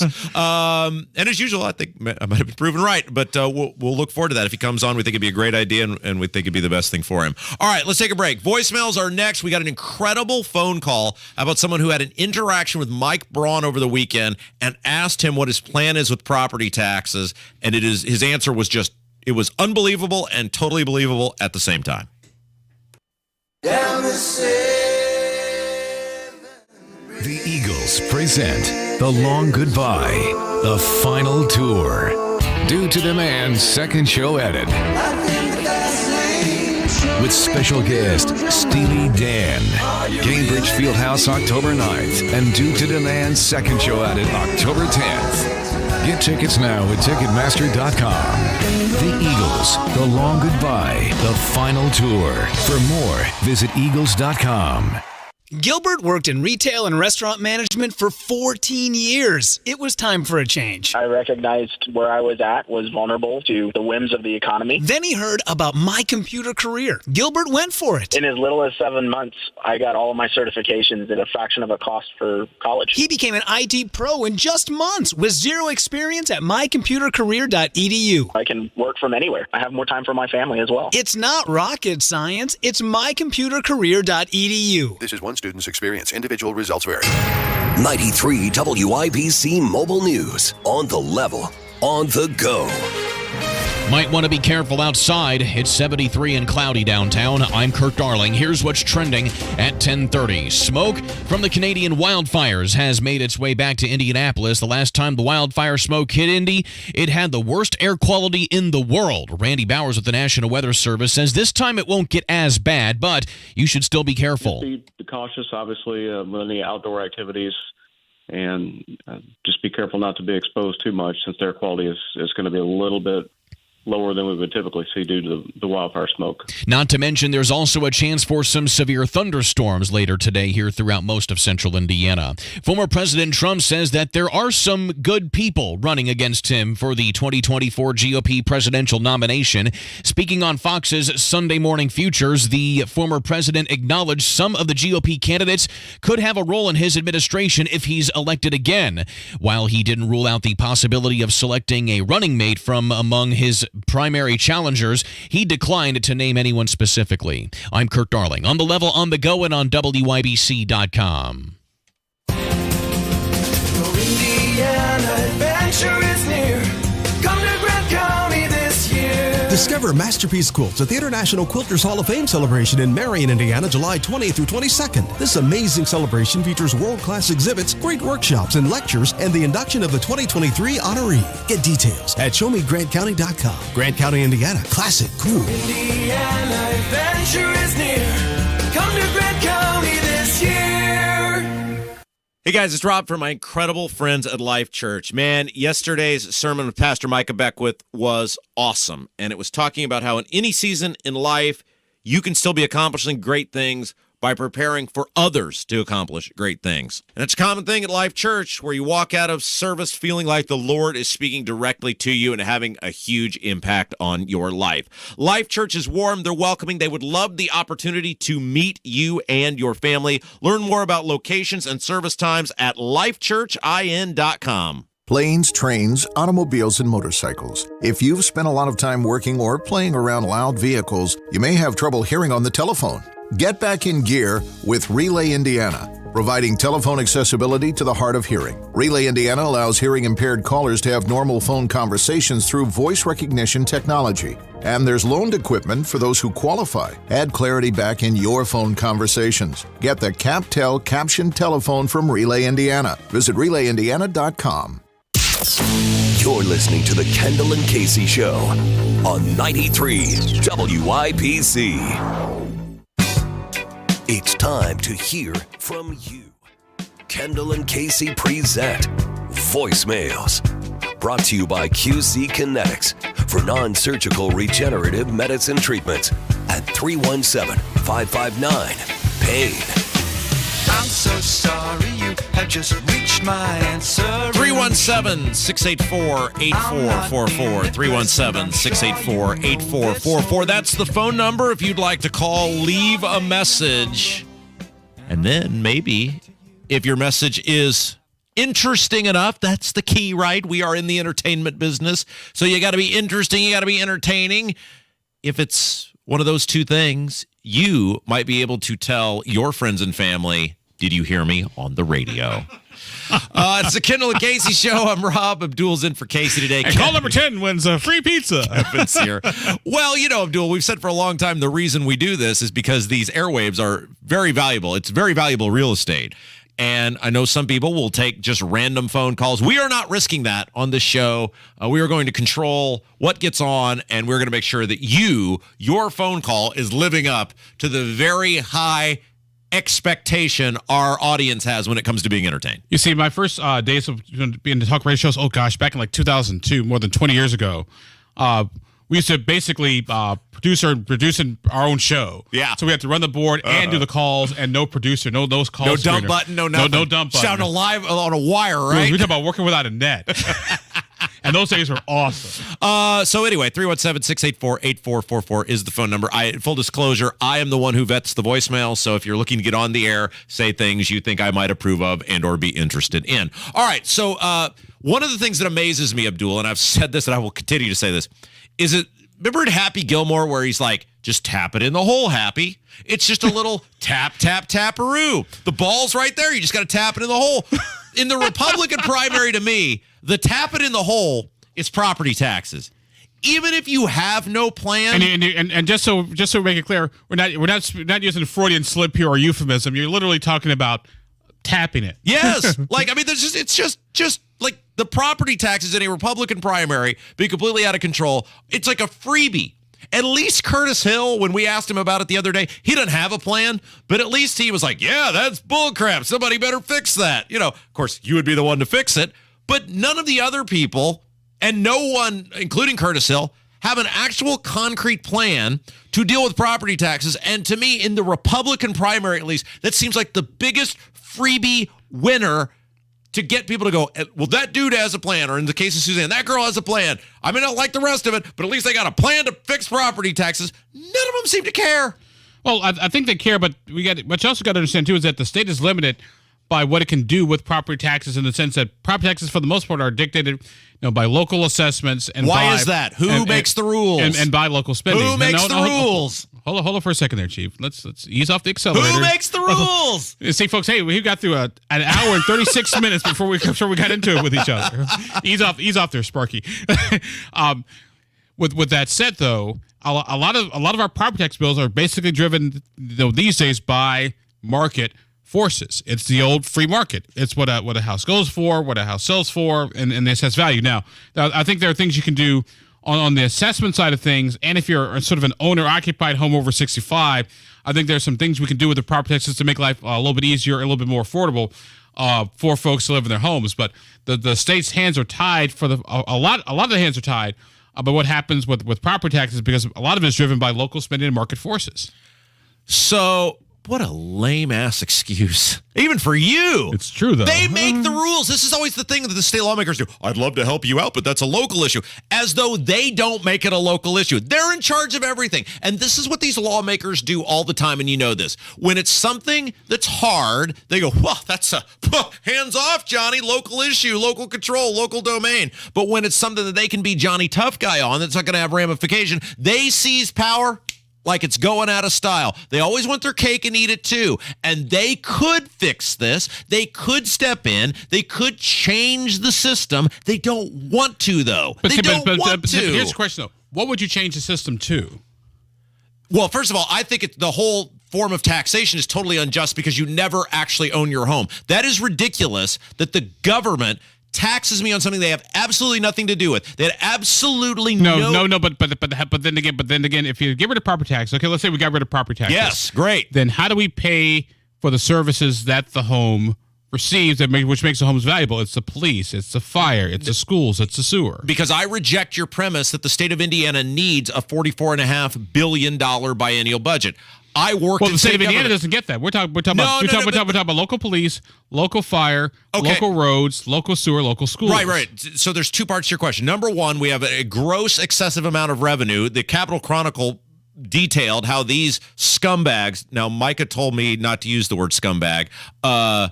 Heathen. What was the word? I forget what word he told me to use. We went over it earlier in the show. These terrible people at the state, our state lawmakers, deliberately plowed through $3.1 billion just right to the magic number and then changed the law so they didn't have to give people a refund. I totally reject the fact that there's not enough money laying around. I also reject, as I watch the town of Brownsburg Community School Corporation literally buying homes so they can demolish them and build roundabouts and not tell residents about it. They have so much money. Construction is everywhere. I don't, except for a moment, that the schools would cease to exist if we didn't have property taxes exactly as they are today. No, I didn't say schools would cease to exist. My question is, how would you pay for local government services? The whole tax code is screwed up. The whole and let's not forget when they capped, air quote, because of course they didn't actually cap the property taxes, because the school corporations, anytime they want, can use public money unless you have Rob Kendall on your side to put a referendum forward and just blow through communities and raise taxes. So we're not actually but even on the referendum's part, old friend, the decision is put to the locals. Locals can say, hey, look, we want to raise our property taxes to pay for construction operation costs, or we don't. And I would argue that referendums are not necessarily about the money, about the relationship that your school district has with your public. Abdul, so in Brownsburg, let's use Brownsburg as an example. That we got outspent $100,000 when you factor in the taxpayer-funded consultant that they hired, $100,000 to $3,000. You're going to tell me that in any community that doesn't have me on their side and the microphone that I have and the blueprint or the footprint that I have, that's a fair fight? $100,000 to $3,000 when they're using public money to tip the scales? What I would argue is you need to create Rob Kendall RK Consulting LLC. I'm here for the people to help you fight referendums. All right, point on all of this because it's voicemails. Because maybe we'll have more of this conversation next hour. People are like, you guys are being so nice to each other today. It's so disappointing. Yeah, an hour and 40 minutes, folks. That's how long it lasts. Somebody caught up with Mike Braun at the Hendricks County Fair and asked him what his plan was with property taxes, and here's what he had to say. Hey, Rob, you asked the question of what our candidates for Indiana governor think about our property tax deal. I happened to run into Senator Braun last night at Hendricks County Fair right before the rain out, and I asked him what his plan was for Indiana property taxes and why I should vote for him. He stumbled around and said that the smaller counties and everything aren't feeling it as big as the bigger cities, but we should wait 4 to 5 years and we'll finally reach a stress breaking point to where that will start ticking the property taxes into the lower thing, and the assessments and everything will start bringing them back down to normal. But we just have to wait that 4 or 5 years. Regardless if people are struggling now, it'll eventually work itself out there, and it's something that he might look at, but it's something that he thinks it'll fix it himself. And I asked him about the break glass in case of emergency abuse of the referendums, and he's stating that smaller counties like Jasper, where he's from, need it to survive to get more kids and stuff in, and that the free and reduced lunch is part of that they need to withdraw money into that to stuff into their thing so they can keep an operating budget, and that referendums do serve a place, and that there is no intention, if they do any legislation on property taxes, they are not going to close that loophole. So we're still going to be used as a piggy bank no matter what happens. So there, I mean, look, you have it. At least he answered the question. If you vote for Mike Braun, you're getting nothing on property taxes. If you vote for Mike Braun, the referendum clause, which we all know is totally abused. You were there at the time. The premise of the referendum clause and why it was put in the Constitution was for emergencies that could not be foreseen. It wasn't because administrators might have to take a pay cut if we don't pass referendums. That's complete crap. So now we know, if you vote for Mike Braun, you're getting absolutely no help on property taxes. He's going to tell you to kiss his ass, and the referendum clause is going to stay exactly as it is, and school corporations, whenever they want, will be able to use public money to raise your taxes. So now, at least he answered the question. People can vote and move forward accordingly. All right. Yeah, this is your turn. No, I was looking up something right there real quick. Here we go. Here's the thing on referendums, and I've said this once, and I've said it again, because I remember the great property tax debate back in 2006, 2007. They got Greg Batt elected, which scared the hell out of Indiana lawmakers. Like, hey, now we need to do something about these property taxes. Yes. Because Indiana, the issue has always been, is property taxation a fair way to fund government? And we can have that philosophical discussion. I think that's a fair talk. That's a fair discussion to have. However, property taxes are the law of the land. And in a nutshell, and referendums are also the law of the land. And if you, like I said, property tax referendums are more about the relationships that you have between your school district and your school board. If you don't like what the school board's doing, get another school board. It's just that simple. All right, Hammer's going to join us next. Maybe we'll get to some more of those voicemails a little bit later on in the show. Hammer's going to join us next. It's Kendall Casey Show. Abdul's in for Casey, 93 WIBC. Coming up on Tony Katz today, what happens if Donald Trump doesn't show up to the debates? Does it hurt? Does it help? Does anyone care? That's after the news at noon on 93 WIBC. Have you saved enough? Do you have a plan for Social Security and taxes in retirement? Hey, Casey Weed of Howard Bailey Financial, where our mission is to help you gain clarity and purpose and elevate meaning in your life through personal and practical financial strategies. That's why we want to give you our Retire with Purpose toolkit at no cost. In it, you'll find valuable information on minimizing taxes, maximizing Social Security, and building a retirement income you can't outlive. Plus, you'll receive a copy of my book, Job Optional. To get your complimentary toolkit, call or text the keyword info 42 to 866-482-9559. That's info 42 to 866-482-9559. Howard Bailey Financial is the official wealth management partner of Notre Dame Athletics. Notre Dame Athletics was compensated for this endorsement and is not a current client of Howard Bailey. For more information, please visit howardbailey.com/ND disclosure. Investment advisory services may be offered through Howard Bailey Securities LLC, a registered investment advisor. Working with Howard Bailey Securities LLC cannot guarantee investment success or that specific financial goals will be achieved. Hey, this is Lisa Stofan. Heard the Mark Patrick weight loss hypnosis hype? Well, I attended because my father stopped smoking with hypnosis. Hypnosis eliminated my desire for soda and fast food, made me want to exercise, and I lost 60 pounds in 6 months. My energy level exploded. I went to another session to deal with some other problem foods, and I lost another 10 pounds. In fact, I brought my husband, and he lost weight, and his cholesterol and blood pressure improved.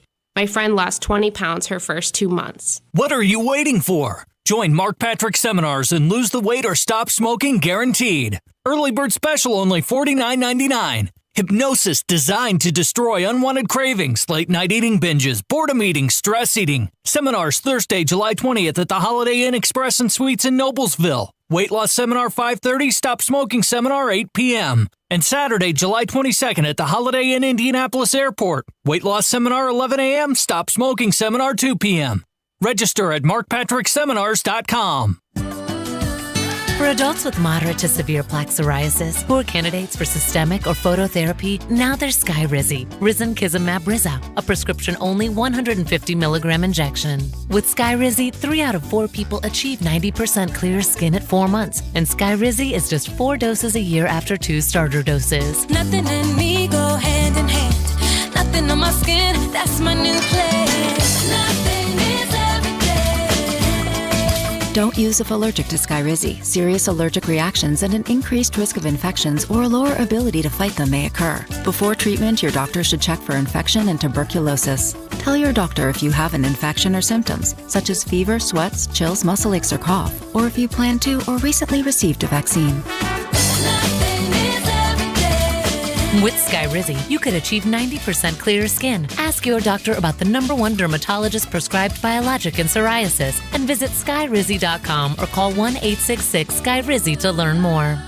Hey, it's Hammer and Nigel, and there are numbers every man needs to know, including our testosterone number. We recommend the Low T Center. They make it quick and easy to get all your levels checked, and it's only $25. You walk in, take a simple blood test, and with their on-site lab, you'll know the result in about 25 minutes. Low T levels can make you feel tired and grumpy, cause a lack of motivation and drive. It can raise your cholesterol, cause weight gain, and a loss of muscle mass. LowTCenter.com. Book that appointment today. Low T Center, reinventing men's healthcare. At Indiana Farm Bureau Insurance, we're not just good at insurance. We're good at Maya's half duplex with a 2-car garage that holds more concerts than cars insurance. We're good at Summer's 2-bedroom rental with an outdoor balcony for taking her virtual yoga class insurance. And we're good at Audrey's 3-bedroom remodel with walls that just aren't thick enough insurance. Could you guys close the door? It's shut. Start with Indiana Farm Bureau Insurance and stop knocking on wood. Let us send you your home's value today. Go to HoosierHomeValues2023.com. From Crossroads Collective, title sponsor of the First Day, Sundays 11 to 1. There's a lot of sexy content on the internet. And there's WIBC, full of faces meant for radio. Hammer and Nigel, Kendall and Casey. Okay, Casey could be on TV. Now streaming every day on YouTube. Go to youtube.com/WIBC. Jason Hammer is here. Hello, hello, hello. Is this a little Veruca Salt I hear from DJ Kev back there? That is. Volcano Girls? Is this what this is? Oh, yeah. He did it for me in my 90s alternative stuff. Yeah, okay. I was keeping Abdul in mind. Based loosely on your college weekends in Muncie. Volcano Girls. The chicks from Veruca Salt. Hot. Now, I don't think they would be interested in a dude like me, but... You're number one. Yeah, I don't know if they play on the same team, though. No, they don't play on I the see same what you're team. saying. I got you. Now I see where you're going with that. It is the Kendall Casey Show. Casey's out today. Abdul in for Casey.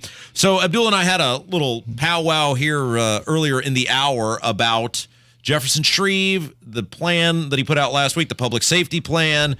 Really blew up in his face, especially the area on guns. Now, they reached out. I'm hoping we're going to have him on the show. No, they later. responded to you. We had our executive producer, Matt, send the Shreve camp a message and say, hey, we've got a spot for you here on Afternoon Drive. There's a dude that actually lives in Indianapolis that would like to speak with you. Crickets. I think you can still hear the crickets. I don't know why they like me so much, because usually I'm the mean one that people don't want to talk to. It's like, remember that movie where Dan Aykroyd and John Belushi flipped roles, where Belushi played the straight guy and Aykroyd was the wacky guy? I mean, it totally bombed at the box office, but like this is the one where I'm kind of like the calm guy and you're the wild off the rails guy. Yeah, it's interesting. So, Abdul, let me ask you this, since we've got you in the studio here. One of the things that I have been getting from a ton of listeners is that they feel like they wasted their vote in the primary on Jefferson Shreve because they did not think he was going to do this in regards to the Second Amendment. Would you have done the same thing? I'd have done things a little bit differently. Like how? Like I said, because back in when I announced back in officially in February, I think it was, we put out our public safety proposal. Public safety director, work with groups, but there's which is all good stuff. It was all good stuff. We definitely stayed away from the gun issue in the sense that we don't want to do anything to trample on the rights of of a gunner who's exercising his responsible Second Amendment rights. I mean, take a dude like me, because I conceal, I carry when I walk around downtown Indianapolis. I live here. I've never been arrested. I pay my taxes. I'm a pretty decent family guy. Yeah, see, people like I'm you not are the problem. People like you are not the problem. You're not the bad guy. So when I saw Jefferson's proposal about permits and getting rid of permitless carry, I'm like, first of all, even if you believed it, as a Republican running in Marion County, why would you do that? Because at the end of the day, politics has always been about addition, not subtraction. Here's the question. No, I'm almost done here. So the issue is, how do you address the illegal gun issue while getting those voters who may be on the fence or upset about Hogshead, but still keeping your base in line? And like I said, I don't necessarily think that the strategy they picked on the gun issue is the one that I would have chosen. So here's the question for you, because let's assume they come in on a Wednesday, and he's always been a guy of his word. He showed up here before. I think they want to address this issue. Is there anything he can say to you at this point that you will say, okay, I'm willing to listen again? Or are you, it's like there's nothing Eric Holcomb's going to say to me that I'm going to go, oh, I'm really curious about what you have to say. I think that ship has sailed. Where are you at? What could he do? Because there's a lot of people who argue who, if he comes on the show, he's going to be talking to. And I don't know if I can answer that question, because right now I'm prepared to leave the damn thing blank. And I can't believe that, because I hate Joe Hogshead. Hate's a strong word, right? Hate really is a powerful word. Capital H, capital A, capital T, capital E. I hate Joe Hogshead for what he's done to the city, the way that he talks about the police in a public forum. Because a lot of people will say, well, Joe Hogshead actually supports the police in private, but then he throws them under the bus publicly, and that changes the perception of the police department. That's something losers do. This city struggles under him. So to answer your question, it's almost like the way the FCC views pornography. I'll know it when I see it. I'll have to hear something, because what he did to Joe Hogshead's campaign, you took the area where he's the weakest, crime in the city, with a plan that's not going to become the law anyway, and you said, hey, that's a pretty good idea. I know all of these Indiana General Assembly folks are not going to make the law change, but what I'm going to do is say that that's a great idea. So you and I come at it, and Abdul, you and I come at it from different perspectives. You both live in Marion County. I do not. All I want to do, and I talked about why I supported Abdul, is be able to get to work and out of work and home safely and occasionally feel safe enough to walk downtown. So I look at it as it's never going to pass. He's got no shot. He's an idiot for putting it out. Right. But 80% of the other stuff is markedly better than what Joe Hogsett has. Does he get any grace for that? No, I feel like it's common sense, right? What's happening with Joe Hogsett under his time in Indy has not worked. And fun fact, the most violent years were before constitutional carry passed. All he had to do was have his probably 5 or 6 team of way overpriced political staffers come to him and say, here's what you say. The other guy's plan is never going to become the law.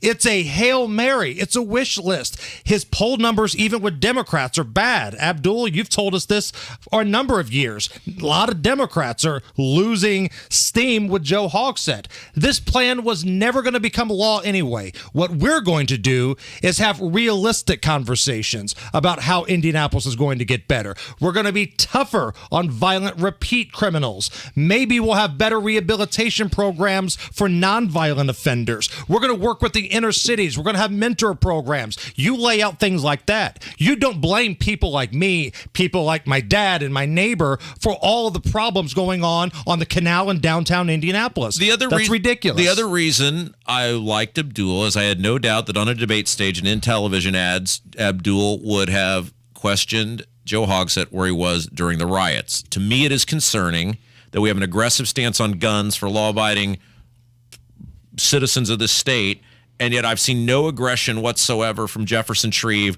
because everybody knows where Hogsett was about where he was during the riots. He's coming off as weak. He's coming off as a sellout. He's coming off as somebody that's not willing to fight back. He's got all the money to make a difference, and this is why I'm so mad. People have asked me over the weekend, why did you flip out the way you do? Because I know he's got a shot. He had a shot. He lost it, honestly, on Friday. To me, I think he lost by throwing people like us that had his back, that were willing to support him, and he drove us right off a cliff.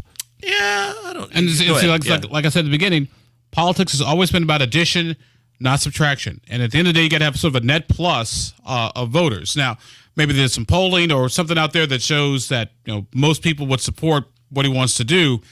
However, like I said, you'll have to ask Jefferson when he comes on. And those people aren't voting for him anyway. You can tell me Marion County says they want gun control. How many people did you speak with, and how many of them would even consider voting for you anyway? I do give him credit, though, that recognizing if anyone can save his campaign, it's Rob Kendall. I think it's probably a good move. I think he's a pansy, a punk.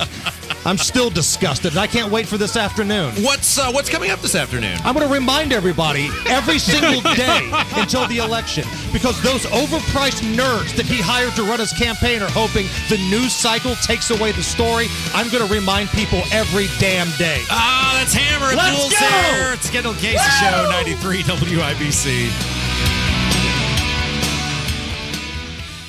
Do you get sinus infections, congestion, sinus pressure and pain, above your eyes, below your eyes, sinus headaches? You've gone to the doctor, you've visited urgent care over and over again, and it's always the same thing. Oh, I know. Let's try antibiotics and nasal sprays. But the sinus infections keep coming back. The good news? Relief is possible. How? A minimally invasive procedure done in the office of Indianapolis Sinus Center called balloon sinuplasty. Imagine the relief of not having to deal with your sinus infections anymore. Set an appointment today with Indianapolis Sinus Center and find out if balloon sinuplasty is the solution for you. Call 317-528-9650. 317-528-9650. That's 317-528-9650. Hey, it's Jesse Kelly. When a restaurant closes, my reaction is, that sucks. They had good steak. When regional banks close, or 3 of them close overnight, it freaks me out. This is why I have my own personal gold reserve. It's part of my personal protection plan. Call my friends at Oxford Gold Group. Call 833-404-GOLD. 833-404-GOLD. That's 833-404-GOLD. We've all dealt with a contractor who doesn't make you a priority. At Indy Decorative Concrete, we are invested in each of our customers and strive to make the project effortless from start to finish. Indy Decorative Concrete. Big enough to service, but small enough to care. Everyone knows that soaking in Epsom salts can make you feel better. Now imagine soaking in Epsom salts in a Royal Spa hot tub. Ah, Royal Spa. Coming up in 2 minutes this hour, cops say goodbye to a friend. Plus, air quality alerts are back thanks to more wildfire smoke. I'm Kurt Darling. That and more coming up from the Peterman Brothers Heating, Plumbing, and Electrical Studios. You're listening to 93 WIBC, WIBC HD1 Indianapolis. It's 11 o'clock. It's an act of cruelty. I'm Dave Anthony, Fox News. That's what the U.S. ambassador to the UN just said about Russia backing out of a grain deal that allowed Black Sea exports from Ukraine, one of the world's largest grain producers. Linda Thomas Greenfield says Russia is holding humanity hostage. Fox's Alex Hogan reports. Now, this deal also ensured that departing ships would not be attacked. And after the invasion began, blocked grain shipments from the breadbasket of the world caused food prices around the world to soar. It also pushed nations in Africa and the Middle East and parts of Asia closer to devastating levels of hunger. The only bridge linking Russia to the Crimea region it took from Ukraine years ago was attacked again, causing damage, killing 2 people, disrupting traffic on a key Russian supply route for the war. It's the third day of the search for 2 young kids who went missing in Pennsylvania flooding. We have basically tripled the number of assets in the area. Fire Chief Tim Brewer in Upper Makefield, where Fox Weather's Katie Byrne reports they got 7 inches of rain in 45 minutes Saturday, turning a road into a rushing river, sweeping cars away, including the one the kids were in. The dad went to grab his 4-year-old son, and miraculously, they escaped the floodwaters. The mom and grandma went to get the 9-month-old baby and his 2-year-old big sister, but they were all swept away. Yesterday, search crews found the mom's body. The grandmother also found and survived. 4 other people were killed. Also in Pennsylvania, up to 20 freight train cars lie zigzagged after derailing early this morning outside Philadelphia. Some have spilled silicon pellets. Homes and businesses in the area evacuated as a precaution. Parts of the southern U.S. keep baking with more record highs expected this week. It could hit 110 degrees every day this week in Las Vegas, with triple-digit temperatures all week from Dallas to South Florida. I probably drank about 5 bottles of water today. It makes me want to stay inside. The National Weather Service issuing an excessive heat warning for Miami-Dade. That's Fox's Jeff Manasso. America's listening to Fox News. 93 WIBC Mobile News. On the level. On the go. Honoring their friend. It's 74 and cloudy downtown. I'm Kurt Darling. Here's what's trending at 11:02. People from all over Indiana on Sunday went to the visitation of Marion County Sheriff's Deputy John Durham at the Scottish Rite Cathedral. One of those people was Mark Cowens, who lives in Fort Wayne. Tons and tons of officer friends, and I know the life they live. Durham's funeral happening now downtown. He'll be buried at Crown Hill Cemetery later today. Air quality alerts are out again for much of Indiana. We're just in that wind pattern that's keeping the smoke from the Canadian wildfires moving into central Indiana, so it's causing some issues with air quality today once again. Randy Bowers with the National Weather Service says visibility may be tough in some spots, but he expects it all to start at least easing up a bit by the middle of the week. Always watch your kids while they're in the water. The DNR says a little girl died Sunday at a lake in northern Indiana. It was at Bixler Lake in Noble County. Conservation officers saying that the 6-year-old girl was pulled from some shallow water and pronounced dead right then and there. Hoosiers are looking for help with addiction more than any other state. Sam Fritz explains. A study conducted by Addiction Treatment Magazine recently revealed that Indiana is highest in the nation for seeking drug and alcohol rehabilitation. The study found that on average, 477 out of every 100,000 Hoosiers were looking into rehab clinics. Alcohol was the most common term in relation to rehab, with 3,266 monthly searches. Indiana averages 115 more searches per person than the second-place state of New Hampshire. Sam Fritz, 93 WIBC Mobile News. And Christian Lundgaard led 54 of 85 laps Sunday to win the Honda Indy Toronto, driving away from the rest of the field to get his first career win in IndyCar. In the end, we made it happen on pure pace. I mean, we just pulled away as soon as we got clean air, and this team deserves this. It's also the first win for Rahal Letterman Lanigan Racing in 3 years. The series goes oval racing again this coming weekend for a doubleheader at Iowa. I'm Kurt Darling, on the level, on the go, and on WIBC.com. We're here early before they wake up. We stay late. We stay informed. We invest in the latest technology. We take the time to train the next generation of doctors and nurses. We work together to make sure we heal their bodies and their minds. We do this not because it's our job, but because this is about our veterans' lives. This is our mission. More than 300,000 of us working as one, together with families and loved ones. No matter where they live in this country, we'll be there. We all come together and stand together to serve our veterans. We stand strong, united. Stand with us in caring for our veterans. You're listening to Rob Kendall. It's an action-packed show today, Casey. Let's go! And Casey Daniels. The gang is all back together. On 93 WIBC.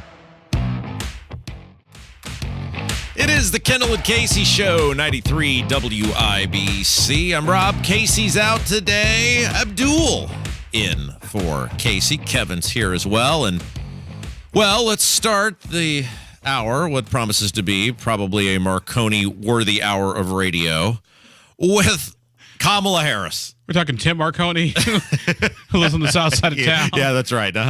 You ever held that Marconi out there in the lobby from days gone by? It's a pretty impressive little piece of crystal there. Yes. They should have a big sign there, don't touch the hardware. But anyway, so it seems weird that you would start what promises to be a Marconi-worthy hour of radio with Kamala Harris. But Abdul, I'm going to need to get your interpretation on this, because I'm about to play you a piece of audio from Kamala Harris, in which on one hand, it might be easy to say, hey, it was just a mix-up of her words, and she clearly meant pollution instead of population.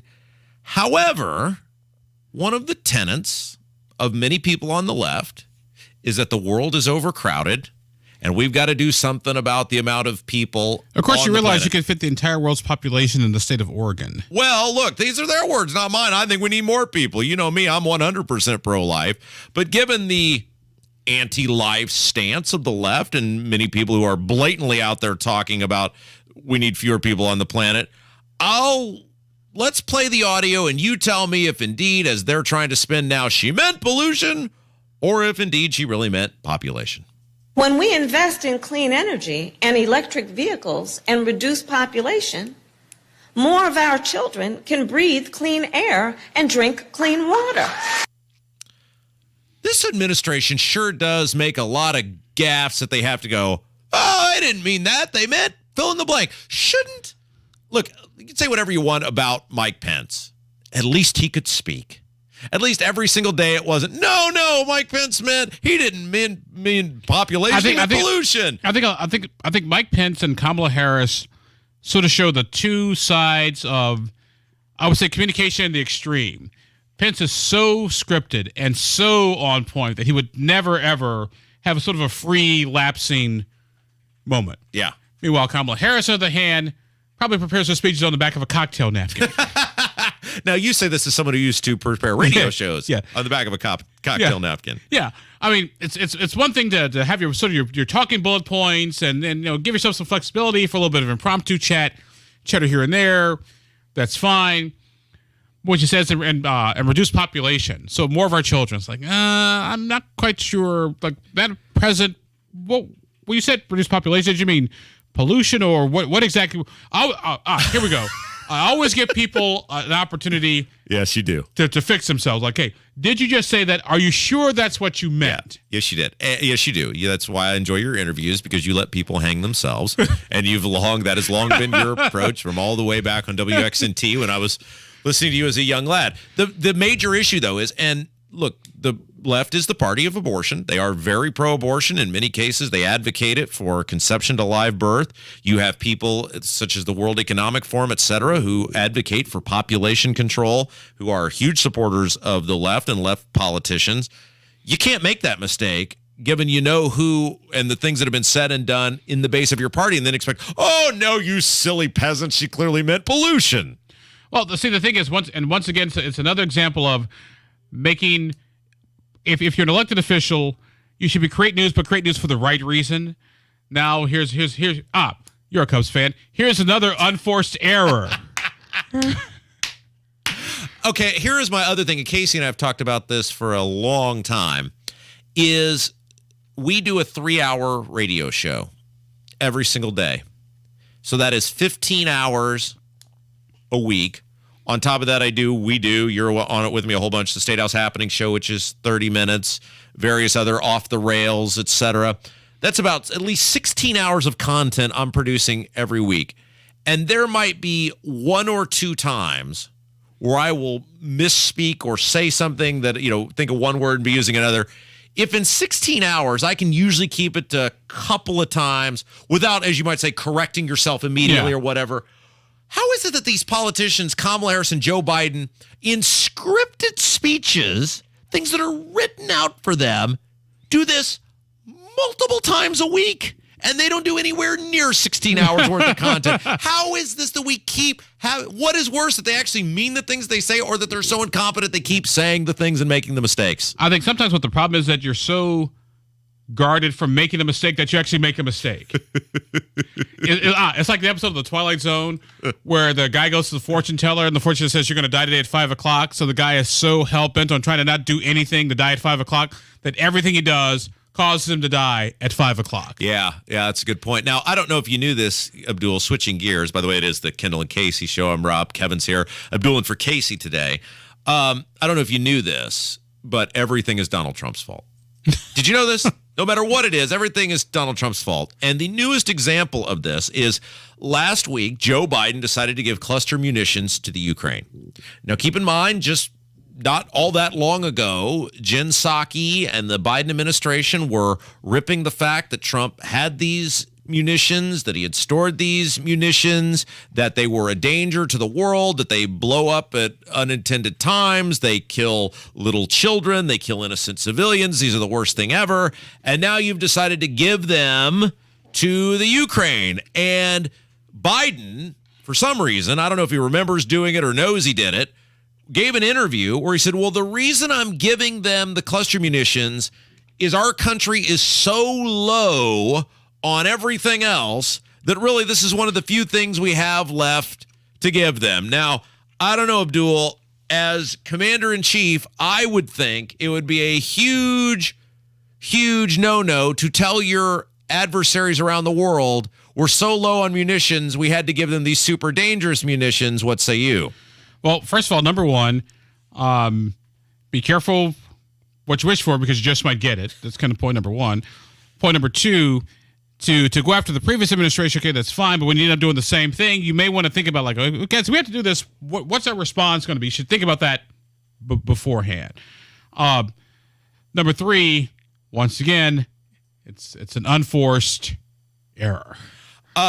So Jake Sullivan, who is Biden's national security advisor, went on CNN, and he was asked about the about face from the Biden administration, about totally changing their tune on cluster munitions, and about Biden admitting to the world we're so low on munitions that we have to give them these super dangerous munitions. And Sullivan said, naturally, that's all Trump's fault.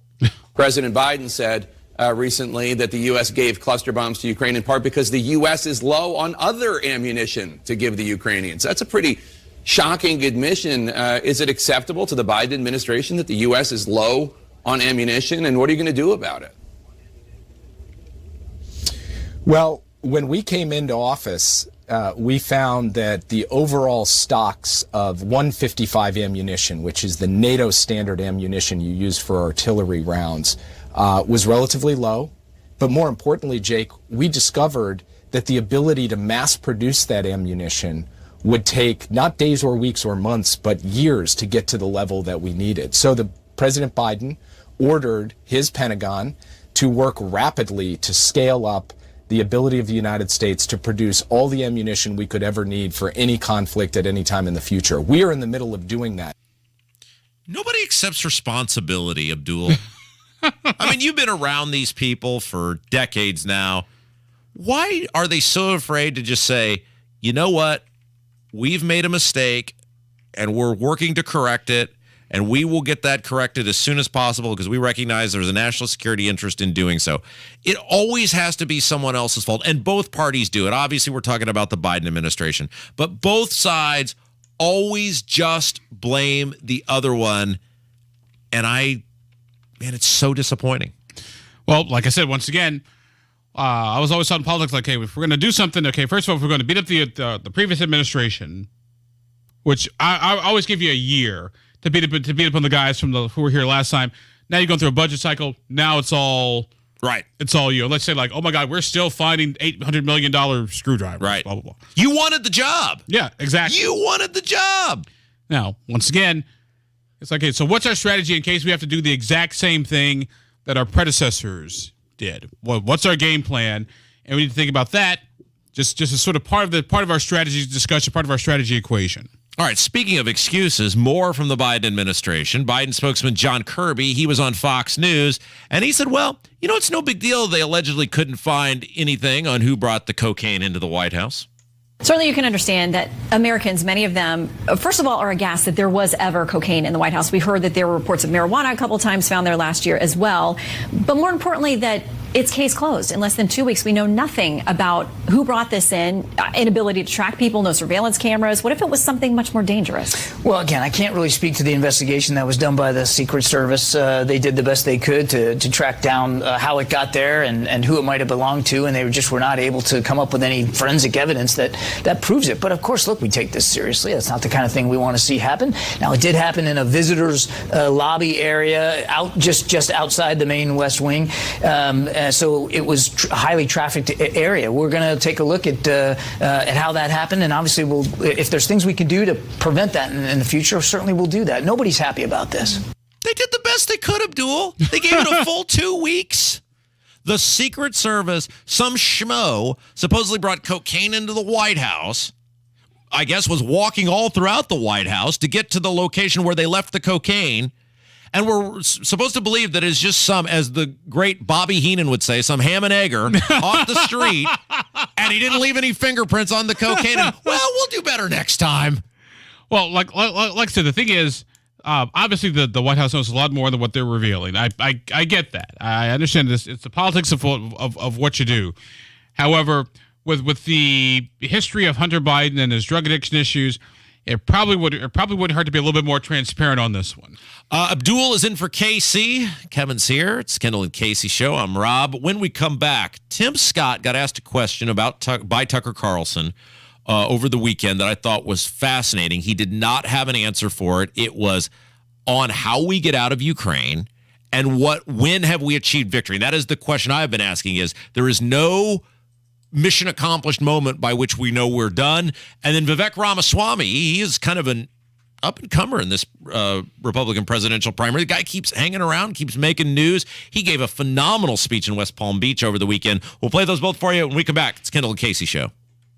As the temperatures get higher, will get up to 105. So do the number of presidential candidates. Additional presidential candidates. Former New Jersey Governor Chris Christie. I intend to seek the Republican nomination. Former Vice President Pence. I'm announcing I'm running for President of the United States. All the cool kids are running this year. Announcing my candidacy for President of the United States. How that could possibly happen. What happens next? We'll see what happens. Happens here. 93 WIBC. Are you working way too hard for way too little? There's never been a better time to consider a career in IT. You could enjoy a recession-resistant career in a rewarding field with plenty of growth opportunities and often flexible work environments. Go to mycomputercareer.edu and take the free career evaluation. You could start your new career in months, not years. Take classes online or on campus, and financial aid is available to qualified students, including the GI Bill. Now is the time. mycomputercareer.edu. Do you have heart failure and often hear, "Those stomach issues ruined your birthday"? "You're too tired to play catch, Grandpa." Sweetie, you haven't touched your tools since the carpal tunnel syndrome diagnosis. If these seemingly unrelated symptoms sound familiar, talk to your cardiologist and ask about transthyretin amyloid cardiomyopathy, or ATTR-CM, a rare and underdiagnosed disease that gets worse over time. Learn more at connecttoyourheart.com. That's connecttoyourheart.com. Sponsored by Pfizer. It's the Kendall and Casey Show. I found that a hit record is like a stew. All the ingredients have to cook together just right. Otherwise, it's just soup. On 93 WIBC. Just another small flame, just running through the fire. Really? I think this is my favorite Springsteen hit. Oh, that is John Cafferty and the Beaver Brown. Who, Abdul, you are of the generation where this fraud was a thing. That guy really wanted to be Bruce Springsteen, didn't he? He wanted to be Bruce Springsteen. There was another guy who did the song in the House of Stone and Light. He was supposed to be like the next Phil Collins. There was like a Jodie Watley who wanted to be like the next Black Madonna. I mean, fill in the blank. Nobody could just be themselves. They had to want to be someone else. Now, it's one thing to have your record influences, right? Sure, which totally get, because everybody's influenced by somebody else, which I get that. But what makes an artist unique is they're them. And like, I'm going to be the next Bruce Springsteen. Like, no, there's only one Bruce Springsteen. Kev, you actually like this guy, don't you? You actually enjoy his music. You actually would sit around and listen to this, right? Yeah, I mean, I think he does everything that Springsteen does, but better.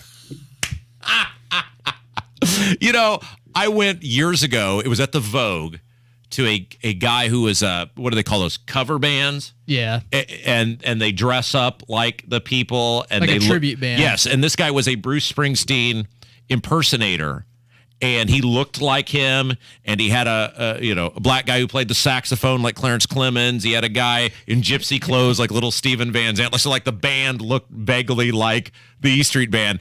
And I'll never forget, he goes, "Hey, if you got any requests, let me know." And so I shouted out "Dancing in the Dark," and he goes, "Yeah, we haven't learned that one yet." Bad luck. And that's how I kind of picture John Cafferty and the Beaver Brown. Yeah, we haven't learned that one yet. It's a Kendall and Casey show. Abdul is in for Casey today. Okay, so Tim Scott, we talked about this earlier in the show. He had a pretty disastrous time with Tucker Carlson, too, on Friday in Iowa. However, because Mike Pence's was so bad and made just dominate all the news and sucked all the oxygen out, Tim Scott largely got a free pass. But I wanted to play this back and forth with Tucker Carlson because Tucker kind of asked him the thing we have been saying on this show, which is, how do we end this involvement with the Ukraine? And when have we achieved satisfactory status to end said involvement? And Tim Scott really didn't have an answer. The Third World War very quickly. So why not force a peace? How would you do that? You could tell Ukraine, and they are a client state of the United States, without American backing, there's kind of no Ukraine. We're literally paying the salaries of their bureaucrats. We want you to sit down, as they tried to do, but were stopped by our government, and stop this war. Yeah. And reach a peace as one does, where both sides, concede some of their interests. Like, why wouldn't that be in our interest to do that? I think the faster we get to peace, the better off we are. What we don't want to do, from my perspective, is allow ourselves to ask for a premature peace that cannot be achieved as the alliances continue to come together. To the extent that we can find our path out of this situation, the better off we are. So what's the point at which we'll know that we've achieved our goal?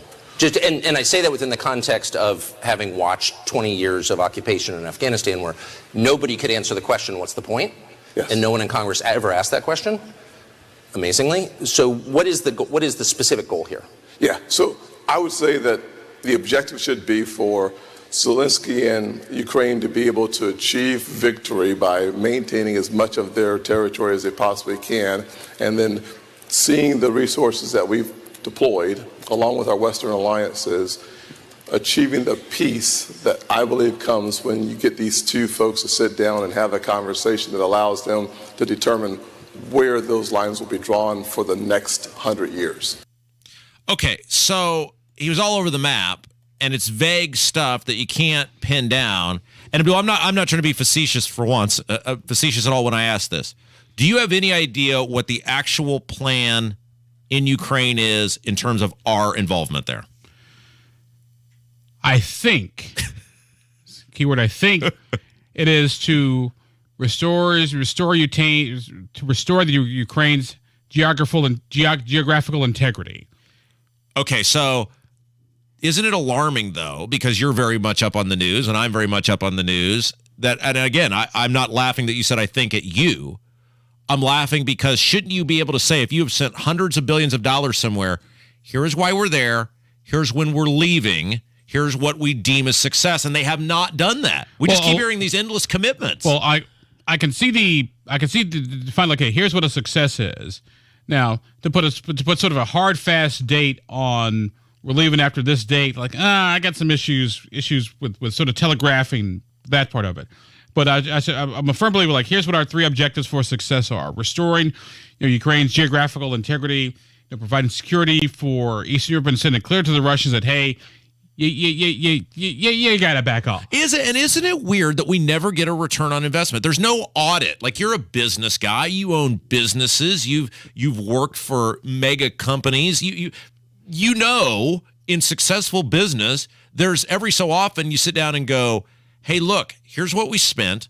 Here's what we got for our money. Here's how we evaluate whether that expenditure, that investment in our company, or, people when are advertising with you, they're always saying, hey, what do I get? Where do I get placed? What return is? We don't have any of that with this. And that doesn't make you, a Russia supporter for going, man, I'd really like to know how my money's being spent and whether there's a good value for that money. Well, we didn't have that in Vietnam. We didn't have that in Afghanistan. It never ends. It's amazing how history sort of repeats itself about every 50, 20, 35 years. Yeah, no kidding, right? Boy, it's almost like there's a military-industrial complex that controls everything. Oh, good Lord. Wow. All right, hey, thank you, Mr. Eisenhower. Before we go to a break, I did want to play this audio. Vivek Ramaswamy, and we laugh and have a good time on this show about him being Casey's boyfriend, but he's hanging around. I give him credit. I didn't think he'd last this long, but he's not only hung around, he's remained somewhat relevant and in the news. And he had an absolutely great speech at the Turning Point USA event in West Palm Beach over the weekend. And I wanted to play a little bit of this because I just thought, man, this guy, to his credit, he really has captured the attention of a lot of people. He got second in the straw poll out there. So I thought this was really well done. God is real. Unborn life is life. There are 2 genders. Fossil fuels are a requirement for human prosperity. Reverse racism is racism. An open border is not a border. Parents determine the education of their children. The nuclear family is the best known form of governance to mankind. Capitalism is the best system known to man to lift people up from poverty. There are 3 branches of government, not 4, and the U.S. Constitution is the strongest guarantor of freedom in human history. That is the truth. We will not back down from the truth. We stand up for the truth. That is what won us the American Revolution. That is what will win us the revolution of 2024. That is what it means to be an American today. All right. So, look, here, I am impressed that he has remained a thing. I did not think he was going to stay a thing, but it seems like every presidential nominating cycle, there's some kind of wild and wacky guy from out in left field. Andrew Yang was kind of the guy on the Democrat side in 2020. Doesn't mean they're going to win, but he's kind of captured that wild and wacky, outsider, lovable goofball lane, it appears, for the Republicans in 2024. I will give him credit. He hit all the talking points that you need to hit at a turning points thing. Now, here's the thing with Vivek, and it's starting to come out now that he's not a threat, but he is a viable person. They're finding, like, they found these tweets, so he's very pro mask mandate during COVID. I mean, there's all sorts of stuff. Look, the guy is kind of a weasel, right? I mean, so there's no doubt they're gonna, unless you are. I think a lot of people don't think Vivek is resolute in his beliefs. He's being wild and wacky goofball guy. And when you're not resolute in your beliefs, like if you roll through my Twitter, you're going to find the same crap going back the entire, whatever it is, 10 years or however long it's been I've been on Twitter. My views don't change, and I say all the stuff. But a guy like that, you're probably going to find some conflicting viewpoints. I've always found that consistency is always the hardest part of politics. All right, let's take a break. When we come back, the funeral service for Deputy Durham is going on right now, and so we got a voicemail about his tragic death and the safety and security of the city and of our law enforcement. So I want to play that and get Abdul's comments on that when we return. It's Kendall and Casey on 93 WIBC. Garage Doors of Indianapolis has been a local, family-owned and operated business for nearly 50 years and helps keep central Indiana's economy strong by employing over 70 families. Garage Doors of Indianapolis stands by their products and services while they share and embrace our conservative values. So when you have garage door problems, call them today for service today. Garage Doors of Indianapolis, 875-4577, 875-4577, or visit doorstoday.com. 93 WIBC Mobile News. On the level, on the go. The smoke is back. I'm Kurt Darling. Here's what's trending at 11:30. The air quality throughout most of Indiana has gotten bad again due to the Canadian wildfires. Randy Bowers with the National Weather Service says while this may not get as bad as last time, you should still be careful. There's been a lot of smoke and haze back to the northwest across the northern plains, and all that is as a result of the Canadian wildfires, and it's headed this direction into central Indiana. Ford is slashing prices on its electric F-150 Lightning pickups. The company says that it's cutting prices by nearly $10,000 for the least expensive models, citing lower costs for battery minerals and increased factory production. Ford had raised prices for the Lightning several times since 2021 due to supply chain issues and higher costs for battery supplies. I'm Kurt Darling, on the level, on the go, and on WIBC.com. Join Mark Patrick Seminars and stop smoking without cravings or your money back. Early bird special only $49.99. Stop smoking once and for all. Also, lose all the weight and let Mark Patrick Hypnosis destroy unwanted cravings. Seminars Thursday, July 20th at the Holiday Inn Express and Suites in Noblesville. Weight loss seminar 5:30 p.m. Stop smoking seminar at 8. Or Saturday, July 22nd at the Holiday Inn Indianapolis Airport. Weight loss seminar 11 a.m. Stop smoking seminar 2 p.m. Sign up at markpatrickseminars.com. Have you lost Indiana Medicaid? At healthcare.gov, you can find a low-cost, quality health plan. Do plans cover doctor visits? What about emergency care? And prescriptions? All covered and more. Plus, with the new law, 4 out of 5 customers can find a plan for $10 or less per month with financial help. Healthcare.gov is here for you. Enroll today for coverage starting the 1st of next month. Paid for by the U.S. Department of Health and Human Services. What is 988? It's a way forward. It's a listening ear. It's whatever help you need, when you need it. The 988 Suicide and Crisis Lifeline offers trained crisis specialists, ready to talk to you 24/7. If you or someone you love is experiencing a mental health or substance use crisis in their life, call or text 988. Want more information? Visit 988indiana.org. You're listening to the Kendall and Casey Show on 93 WIBC. 93 WIBC, it is the Kendall and Casey Show. I'm Rob, Casey's here, and as we're on the air right now, funeral service in full effect for Officer John Durham, the deputy, sheriff's deputy, who was tragically killed in the line of duty escorting a prisoner. It's going down at Gamebridge Fieldhouse right now. A lot of people there. And then the big procession will begin, and obviously many people will be paying tribute to him. And a lot of people continue to ask the question, how did this happen? How did this crazed lunatic killer seemingly get one-on-one time with a single sheriff's deputy? An older guy would obviously be at a physical disadvantage if an altercation were to occur. And I think there's a lot of unanswered questions right now. We got a phone call about that. And then, Abdul, you're obviously very familiar with city county government, and so I'll turn it over to you after this phone call. I love your show, and I have a question about Orlando Mitchell. He was in jail for murdering his child's mother. Why wasn't he in a black box which the DOC uses to transport offenders from the state prisons to the hospitals for checkups. He was in handcuffs that had a chain on it. If he was in the black box, that would not have happened.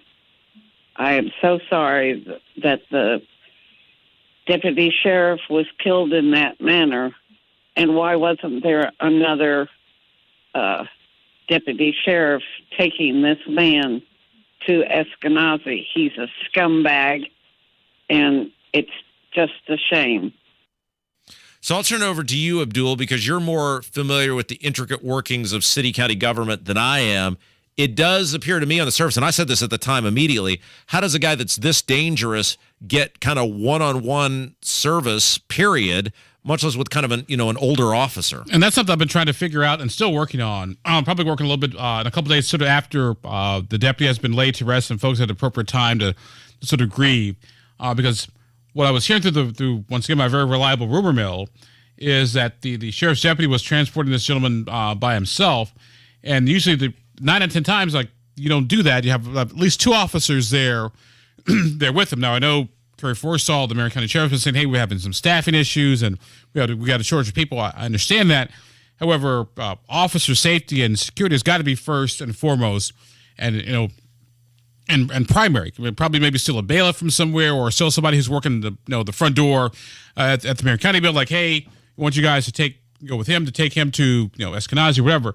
So no, those are very serious questions that do need to be answered. Because I think today it's probably not going to happen because, like I said, we're laying the officer to rest, and rightly so.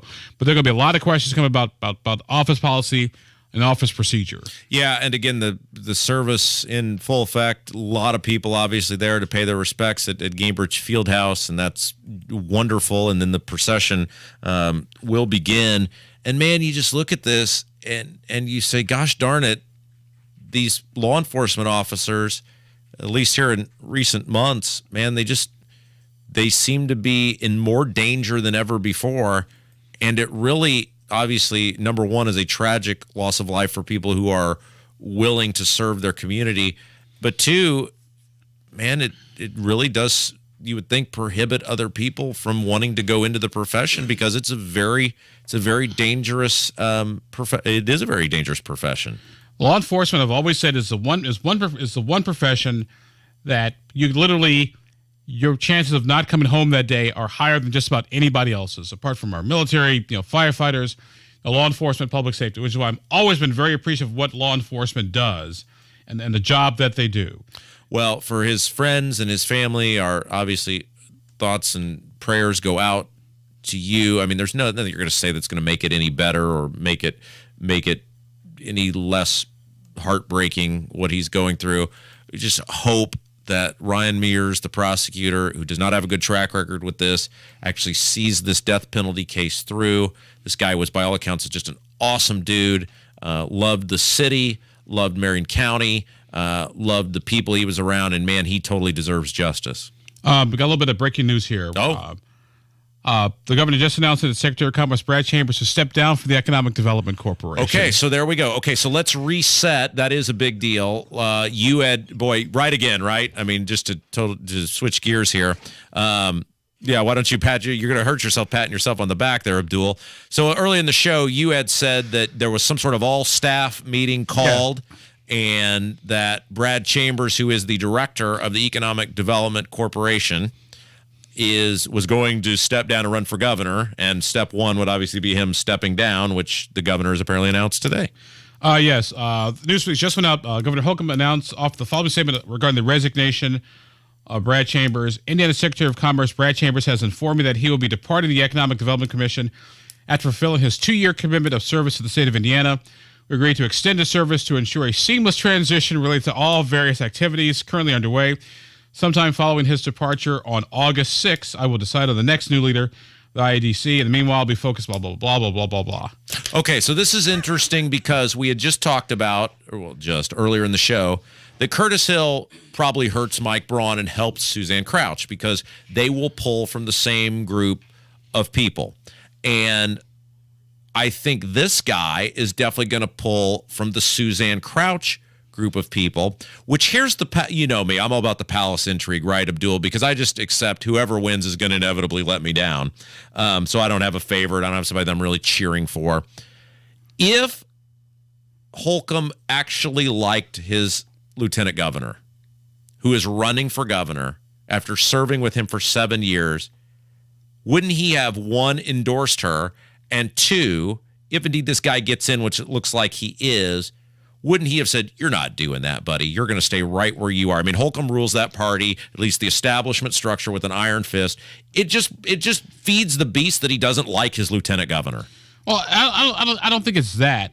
Like I said, I'm not exactly sure what it is, but now this gives me something to work on. How could it be anything other than he doesn't care for her? I mean, she served with him. He took her off the signs in 2020 deliberately, which that's unbelievable. He won't endorse her, and now this guy who is probably more Holcomb than she is going to get in the race. What other conclusion could people come to other than he just really doesn't care for his lieutenant governor? No, like I said, no, I think he does. Like I said, it'll be interesting to see what exactly is going on here. But as you mentioned, I think Brad Chambers sort of divides that the quote unquote establishment wing of the Indiana Republican Party, and also too, I think it also hurts Eric Doden. In addition, because Eric Doden used to have the same job. Oh yeah, that Brad Chambers had. Yeah. So here's the question on Doden, and you run until, I mean, his dad just gave him $600,000, right? So I mean, he's flush with cash. What are you running for? Like, what is your path at this point? Because he had a chance to have a path. And look, I met with Doden. We talked about this before in the year, so I'm not breaking news. I asked, at his request, to meet with Doden the first of this year. It was an off-the-record conversation, so I'm not going to go into detail about what we talked about. But I, at his request, gave him issues that I thought would separate him from the rest of the field. And if you want to stand out, and I told him exactly what I told him, and it's nothing you don't hear on this show every single day, so you can probably guess what those were. None of them have been implemented or proposed. And I just look at him running, it's like, why are you even running? What are you running for? I do not know, when no one knows who you are, how you cannot run on something big and bold and stand for something, but he is not. How long is he going to stay in? Well, now the question is, if you're Eric Doden, is, okay, what's your strategy? Because your strategy has always been, hey, this job creation, blah, blah, blah. I was with the IDC. Now Brad Chambers comes along, who also has the same job, who also brag about job creation. So if you're Doden, I think you really want to try to hit, once again, your Doden strategy has always been to hit sort of rural Indiana, sort of offset, Hamilton, Marion County, sort of the sort of that part of the state. So this will, once again, my life just becomes so much more interesting. Well, and the wild thing about this is, because this will be the sixth person now, if indeed he gets in this race, you could have somebody win the governor's primary with 20% of the 25% of the vote. Exactly. And again, so now if you're Curtis Hill, you're looking at this, if this guy gets in, going, hey, this is great. I mean, if you're Braun, if you're Curtis Hill, this is good news for you. All right, let's take a break. Abdul, when we come back, I'm gonna ask you a question, and you can answer it or decline. You're a man who, I don't think you have a problem addressing this. You're a man who has indulged in some substances over the years. Is that's safe to say? Yeah. You enjoy. I need to relax. Yes, there we go. Perfect. I'm going to ask you if because there's a report out that says Janet Yellen, the Treasury Secretary, was on psychedelic mushrooms when she did that bow in China. And so I'm going to ask you if you know anybody, I know lots of people. Well, I know who may have ventured into the psychedelic mushroom world, and if that makes you do absolutely crazy crap that you're not aware of. How about that when we come back? All right, let's do it. It's Kendall Casey. Oh, Kev, you can get on this one too. You've spent a lot of time abroad. I'm sure you can be right on this one as well. It's Kendall and Casey Show on 93 WIBC. Coming up on Tony Katz today, what happens if Donald Trump doesn't show up to the debates? Does it hurt? Does it help? Does anyone care? That's after the news at noon on 93 WIBC. You know, one of the things I love about Life Church is they are always ready to pray for you and your family, no matter what the situation is. Told the story multiple times now about how during the birth of our daughter, the birth took a little longer than expected. And during that stall, the team at Life Church put up a prayer chain, and man, literally within minutes, The birth was back on track, and I have no doubt in my mind that was because of the prayer chain from the folks at Life Church. Prayer is a powerful thing. Life Church would love the opportunity to pray for you and your family. You don't have to be a member of Life Church. They just love to hear from you. Get in touch with them today at lifechurchin.com. Do you get sinus infections, congestion, sinus pressure and pain, above your eyes, below your eyes, sinus headaches? You've gone to the doctor. You've visited urgent care over and over again, and it's always the same thing. Oh, I know. Let's try antibiotics and nasal sprays. But the sinus infections keep coming back. The good news? Relief is possible. How? A minimally invasive procedure done in the office of Indianapolis Sinus Center called balloon sinuplasty. Imagine the relief of not having to deal with your sinus infections anymore. Set an appointment today with Indianapolis Sinus Center and find out if balloon sinuplasty is the solution for you. Call 317-528-9650. 317-528-9650. That's 317-528-9650. For adults with moderate to severe plaque psoriasis who are candidates for systemic or phototherapy, now there's Skyrizi, Risankizumab Riza, a prescription-only 150 milligram injection. With Skyrizi, 3 out of 4 people achieve 90% clear skin at 4 months, and Skyrizi is just 4 doses a year after 2 starter doses. Nothing in me go hand in hand. Nothing on my skin, that's my new place. Nothing is every day. Don't use if allergic to Skyrizi. Serious allergic reactions and an increased risk of infections or a lower ability to fight them may occur. Before treatment, your doctor should check for infection and tuberculosis. Tell your doctor if you have an infection or symptoms, such as fever, sweats, chills, muscle aches, or cough, or if you plan to or recently received a vaccine. With Skyrizi, you could achieve 90% clearer skin. Ask your doctor about the #1 dermatologist prescribed biologic in psoriasis and visit skyrizi.com or call 1-866-SKYRIZI to learn more. Investing involves risk, including possible loss of principal. Income may be subject to state, local, or federal alternative minimum tax. The stock market dropped by over. The Federal Reserve raised interest rates. Let's face it, investing can feel pretty scary and overwhelming these days, especially if you're retired or close to retirement, which is why you should consider investing in municipal bonds from Henny & Walsh. Municipal bonds can provide a source of federally tax-free retirement income. Plus, an investment in municipal bonds is an investment in America. Municipal bonds help finance major civil projects across the country, like the Golden Gate Bridge and Hoover Dam, as well as local roads, bridges, and schools. Call 1-800-761-9761 right now for our informative free bond guide and learn how you can earn tax-free retirement income while investing in America's future. Just dial 1-800-761-9761 for the free Henny & Walsh bond guide. There's no cost and no obligation. 1-800-761-9761. Henny & Walsh Inc., member of FINRA and SIPC. Everyone knows that soaking in Epsom salts can make you feel better. Now imagine soaking in Epsom salts in a Royal Spa hot tub. Ah, Royal Spa. Hey, we're pretty social people at WIBC. You can find us all over social media. See what we're up to on Facebook, on Twitter, on Instagram, and on YouTube. We're never more than just away. Just search for 93 WIBC. We had joy, we had fun, we had seasons in the sun. But the Strong. hills that we climbed were This just may be the greatest seasons one-hit out of wonder time. ever. Terry Jack's Seasons in the Sun. Good job, Kev.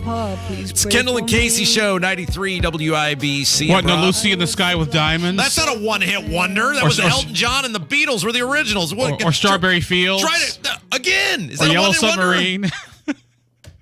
I can't take you anywhere. No, you can't. It's Kendall and Casey Show. Abdul is in for Casey today. Kev's here. Real quick, I did want to ask you, I got to ask you about these psychedelic mushrooms that Janet Yellen was allegedly on.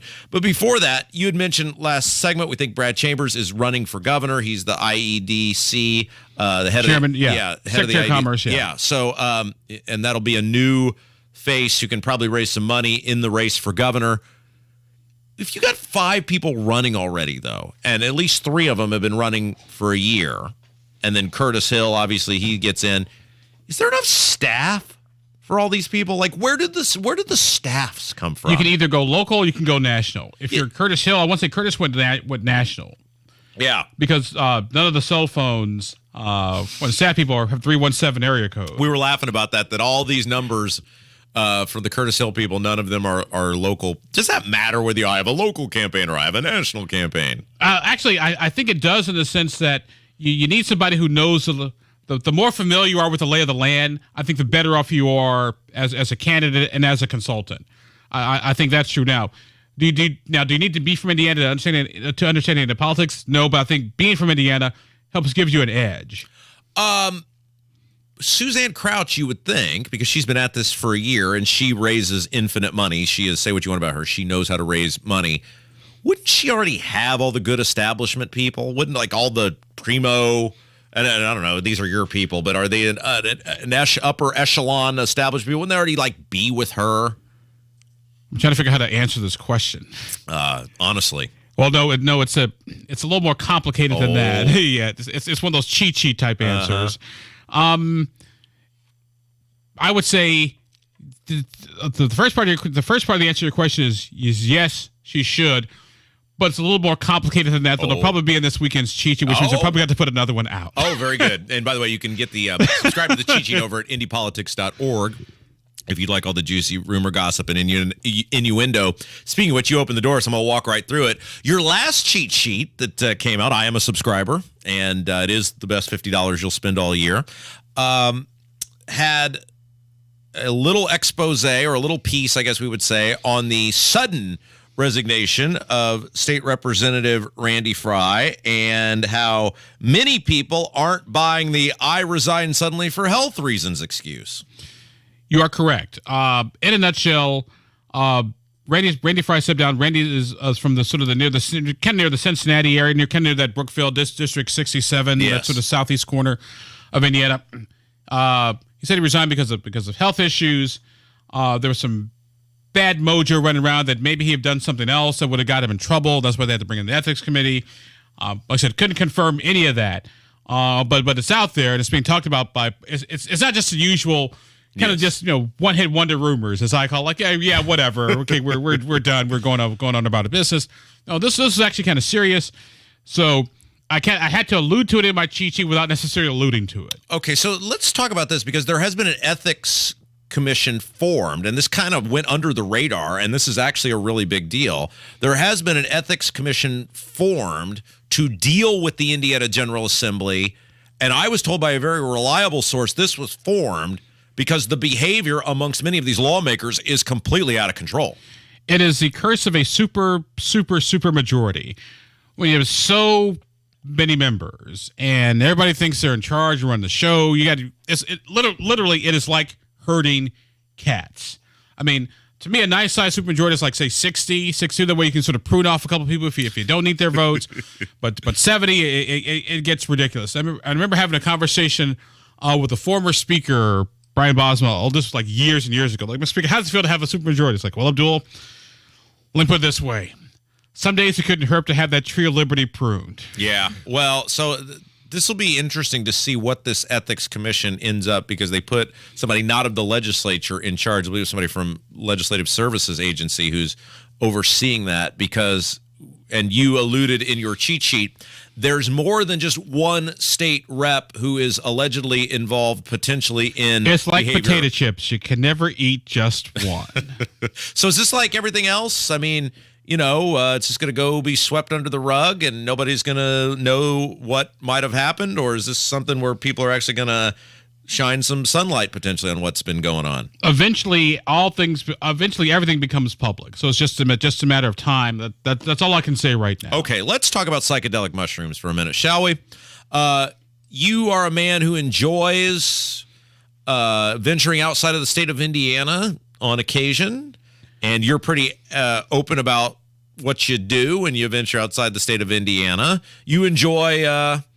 how'd you say? You enjoy relaxing? I enjoy relaxing because my mind is always racing, always got stuff going on. I need to relax and get to sleep. Yeah, it's a very fertile mind, and it'd be tough. You got to cultivate the very fertile mind.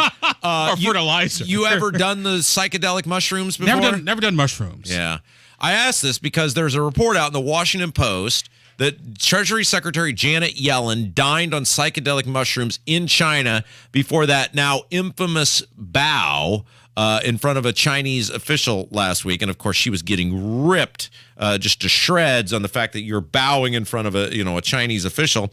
And now they're saying that she might have been on magic mushrooms, according to a report that she ate over there in China. Now, Kev, I know you would probably never, ever, ever do anything like magic mushrooms, but I know you did spend a great deal of time in foreign lands abroad. You ever hang out with anybody who did the magic mushrooms?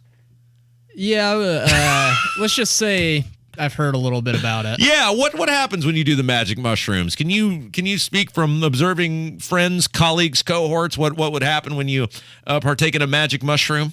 Well, I've heard that you just kind of lose concept of time, and you kind of get this uneasy feeling in your stomach, and it's very dreamlike.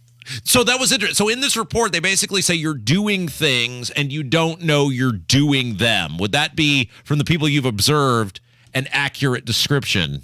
Yeah, I mean, I've heard that you're not totally out of your mind unless you do tons of it, but I imagine she had a moderate amount. Yeah. So this is a little alarming to me, Abdul. I don't know about you, and thank you, Kev, for relaying your experiences seeing others having done magic mushrooms. Oh, of course. It's a little unnerving to know that our Treasury Secretary is potentially doing magic mushrooms in China. Am I out of the realm of reason by saying that?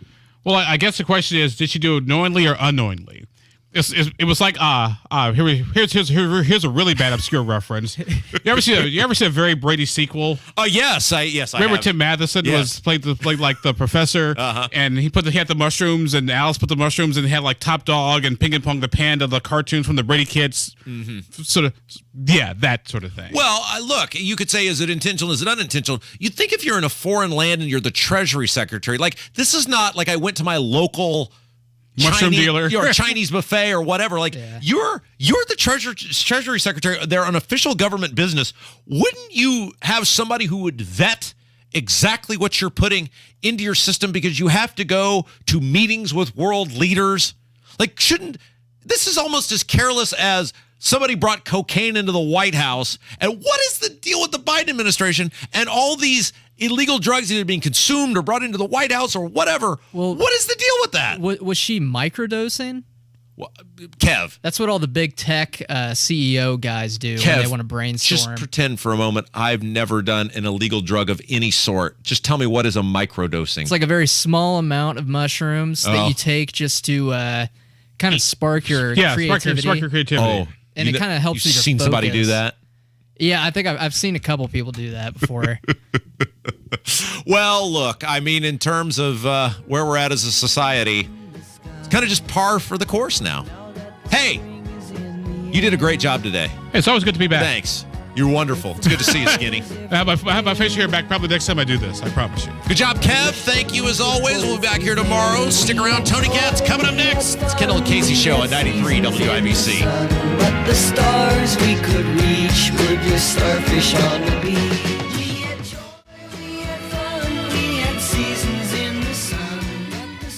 Hey, it's Hammer and Nigel, and there are numbers every man needs to know, including our testosterone number. We recommend the Low T Center. They make it quick and easy to get all your levels checked, and it's only $25. You walk in, take a simple blood test, and with their on-site lab, you'll know the result in about 25 minutes. Low T levels can make you feel tired and grumpy, cause a lack of motivation and drive. It can raise your cholesterol, cause weight gain, and a loss of muscle mass. LowTCenter.com. Book that appointment today. Low T Center, reinventing men's healthcare. Wealth-changing question. Is your advisor giving you incomplete advice? Besides investing, there's also taxes, insurance, estate planning, and other elements that can be stressful to organize. At Creative Planning, we provide